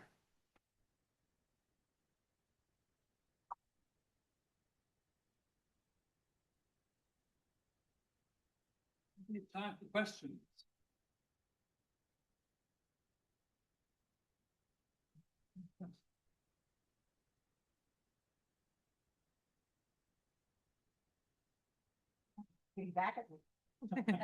Revenge. No, I'm just curious. Can you explain more how you did the evaluation of the segmentation methods? That's something we're wondering about now as well. Are these based on manual annotations or? Ways. So the problem, another big problem for us, you know, particularly for this, is building a ground truth.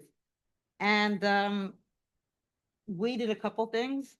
One of them was actually, you know,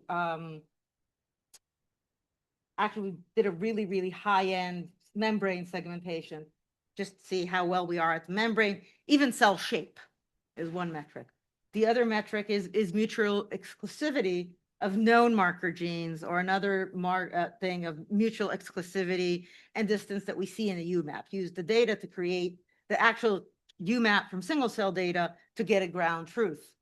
Another metric that we did is we actually added synthetic contamination into the data and saw how well we removed that synthetic contamination, where we put in, we took, you know, real transcripts and just relabeled them with genes that we just knew should not be in that cell.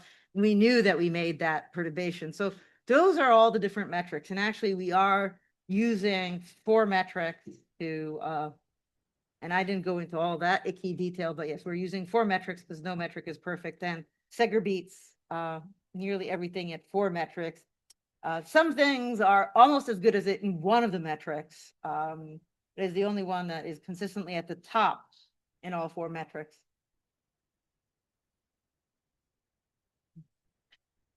That was a great talk. Thank you. I was curious about 2 things. One is you mentioned quite a bit about the rarity of certain cell types, but because of technological limitations, we also have to contend with the rarity of certain transcripts or other things that might drive the biology but are not abundant, right?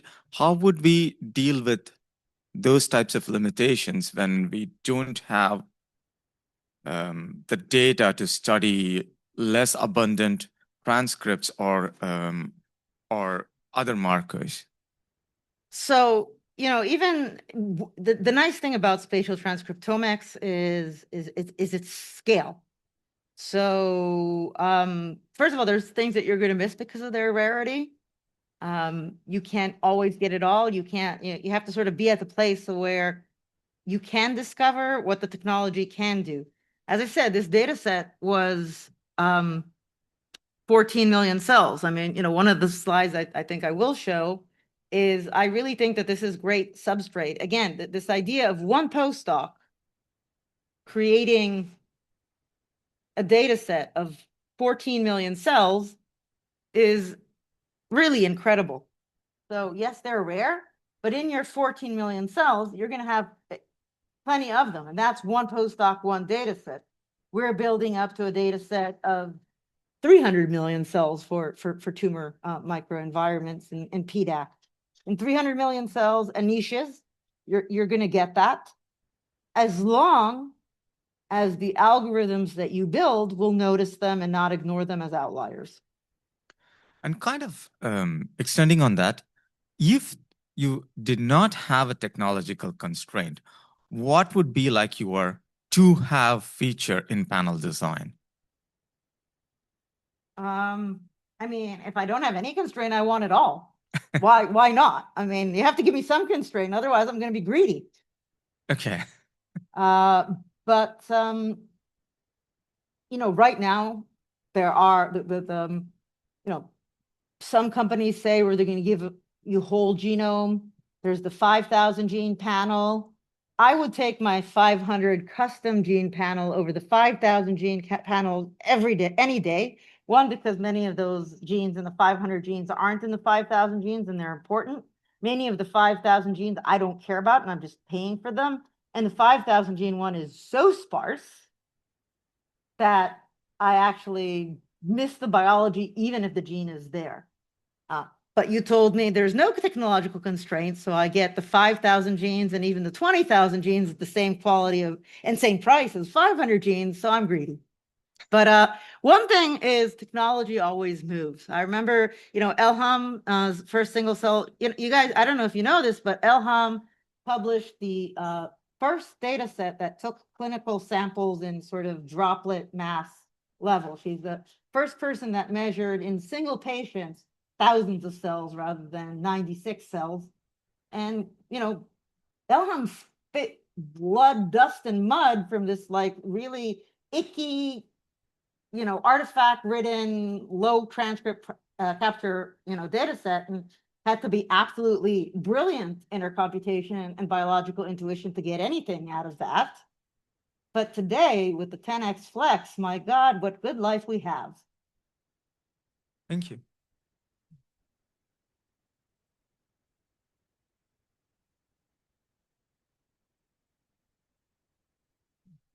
Me, great talk. So I was wondering whether these wormhole representations of cellular neighborhoods can also help us understand tissue dynamics. So there is this recent paper from Uri alone that iterates this map of cell division rate as a function of cell types in the neighborhood. It's a very simplistic model, but that does something. But here, because you have a low dimensional representation of the spatial neighborhood, can you use that as a map of how that changes cell state and which like feeds back into cell neighborhood itself? So I don't know exactly how you'd want to use that, but you know, this representation has two flexibilities. One flexibility is you can define any OT distance you want. We're now working in the lab using Gromov-Wasserstein to actually incorporate cell morphology and other features into our representation. We're also working on multi-scale versions of this because OT is a really flexible language. The other thing you can do, and this is one of the stories that I skipped, you know, is actually use wormhole as a building block in a more complicated model. In this more complicated model, we were building counterfactuals on top of wormhole and predicting what if the neighborhood would change. So yes, it's a very powerful building block. We found a really, again, if you build the model right and get the separability correct. Actually, I had many discussions with Bianca about how to get this separability to behave. Then you could actually predict what if I increased TGF-beta in the cancer cells and how would the macrophage respond? And again, it's not perfect. I think our Mingle algorithm developed by the young, brilliant Emma undergrad here is where Wormhole was about a year and a half ago, showing very strong and wow initial results, but not as robust and consistent every time we apply it. Thank you.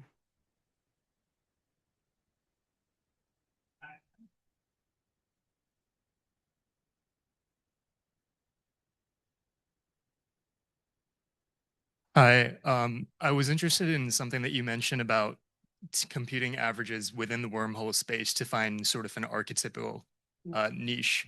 What are your thoughts on using that sort of to color outside of the lines, you know, take two different cell types that normally are pretty differentiated and then compute some hypothetical intermediate between them that, you know, realistically doesn't actually exist biologically. What are your thoughts on sort of So I think one of the biggest problems with all these virtual cell models and, you know, diffusion, whatevers, and perturbation analysis is they're really bad at out of sample distribution. So, you know, you can't just say, I'm going to do an intermediate state between two things that never happens and as an impossible and push the model really, really outside its comfort. Then you get garbage. That's why, I mean, with all the money that the Zuckerbergs and the Arc Institute are throwing at this virtual cell models, and all the Nature publications and Neurops publications,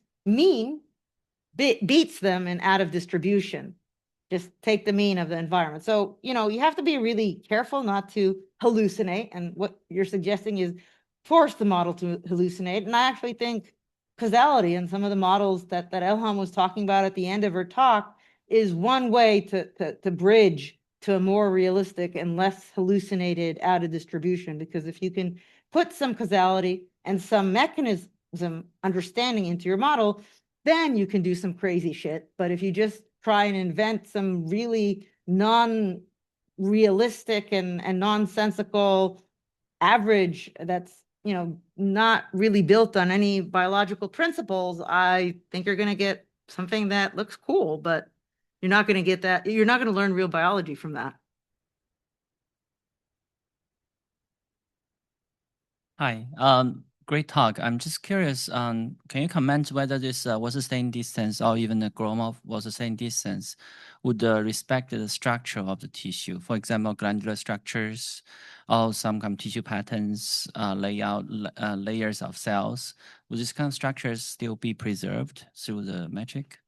So again, it all depends on, you know, what you're encoding. And I gave one example where I'm saying I'm going to take a fairly little local neighborhood and I'm just going to encode the gene expression. Now, fortunately, and actually, you know, Bianca's showed that beautiful in some of her publication, there is a very tight correlation between gene expression and morphology. So I can actually read off morphology from gene expression quite well. Not perfectly, but again, you could try and actually encode the morphology into it explicitly with the Gromov-Wasserstein. The other thing is the scale. You know, there are, just like in clustering, you know, everyone's like, well, how many clusters? Well, you could say 10 clusters and get coarse resolution. You can get 50 clusters and get fine resolution. The scale of your neighborhood, the radius or number of neighbors, defines the type of tissue structures you'll find. And one of the things that keeps me up at night is how do I really build this in a hierarchical, multi-scale manner, which I think is the real answer. Thank you. One question on a slightly different tack. Just in case there's anyone in the room who isn't committed to this field yet, what attributes do you look for in people who join your lab? Well, first of all, the biggest, you know, the best part of my lab is multidisciplinary. So there's no one, you know, I bring in people who are MDs. I bring in people who are really good at math, statistics, computation, AI. I bring in people who have, you know, deep abstract biological intuition. I assume the people in this room are people on the more statistics, you know, AI side of things. And, you know, I look for openness. One of the problems and the failure modes of people that I've seen trying to make this transition is math is elegant. Math has, you know, Bianca was talking about that strain of how you want to have a nice proof and a simple abstract thing. I remember one person saying, well, I want to model evolution nicely, so let's assume that there's no sex. There's only one sex, and each mutation either, you know, fixes itself or not, but no new mutations occurs, and then I can build you this beautiful model. So someone that's, you know, has technical strength and a little bit of creativity, but is willing to embrace messiness. I remember I tried to say biological data has noise in a previous post. This is Smita told me. Swami said, "Oh, I know noise. There's sometimes, you know, specks of dust in my VLSIs." So people have to be willing to embrace the noise, to say, okay, biology is a little bit squishy, and if you want to answer this, I can't always give you a hard goal and loss function, because the work is to figure out the loss function in the squishy biology. People who are open to learning this, I'm actually willing to take people who don't know what DNA is, but it's that openness to get squishy. Well, let's thank Dana very much.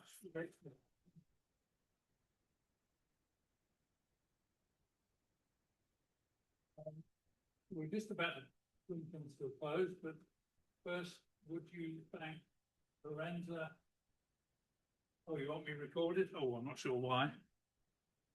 There we go. We should thank Lorenza and Pamela and the other IICD guys who put this together. So thank you very much indeed. And now the fun part. The food is over there. There's some wine and I think beers maybe over there as well. So if you'd like to stay around and chat about this field, please do. And otherwise, many thanks for coming to the meeting.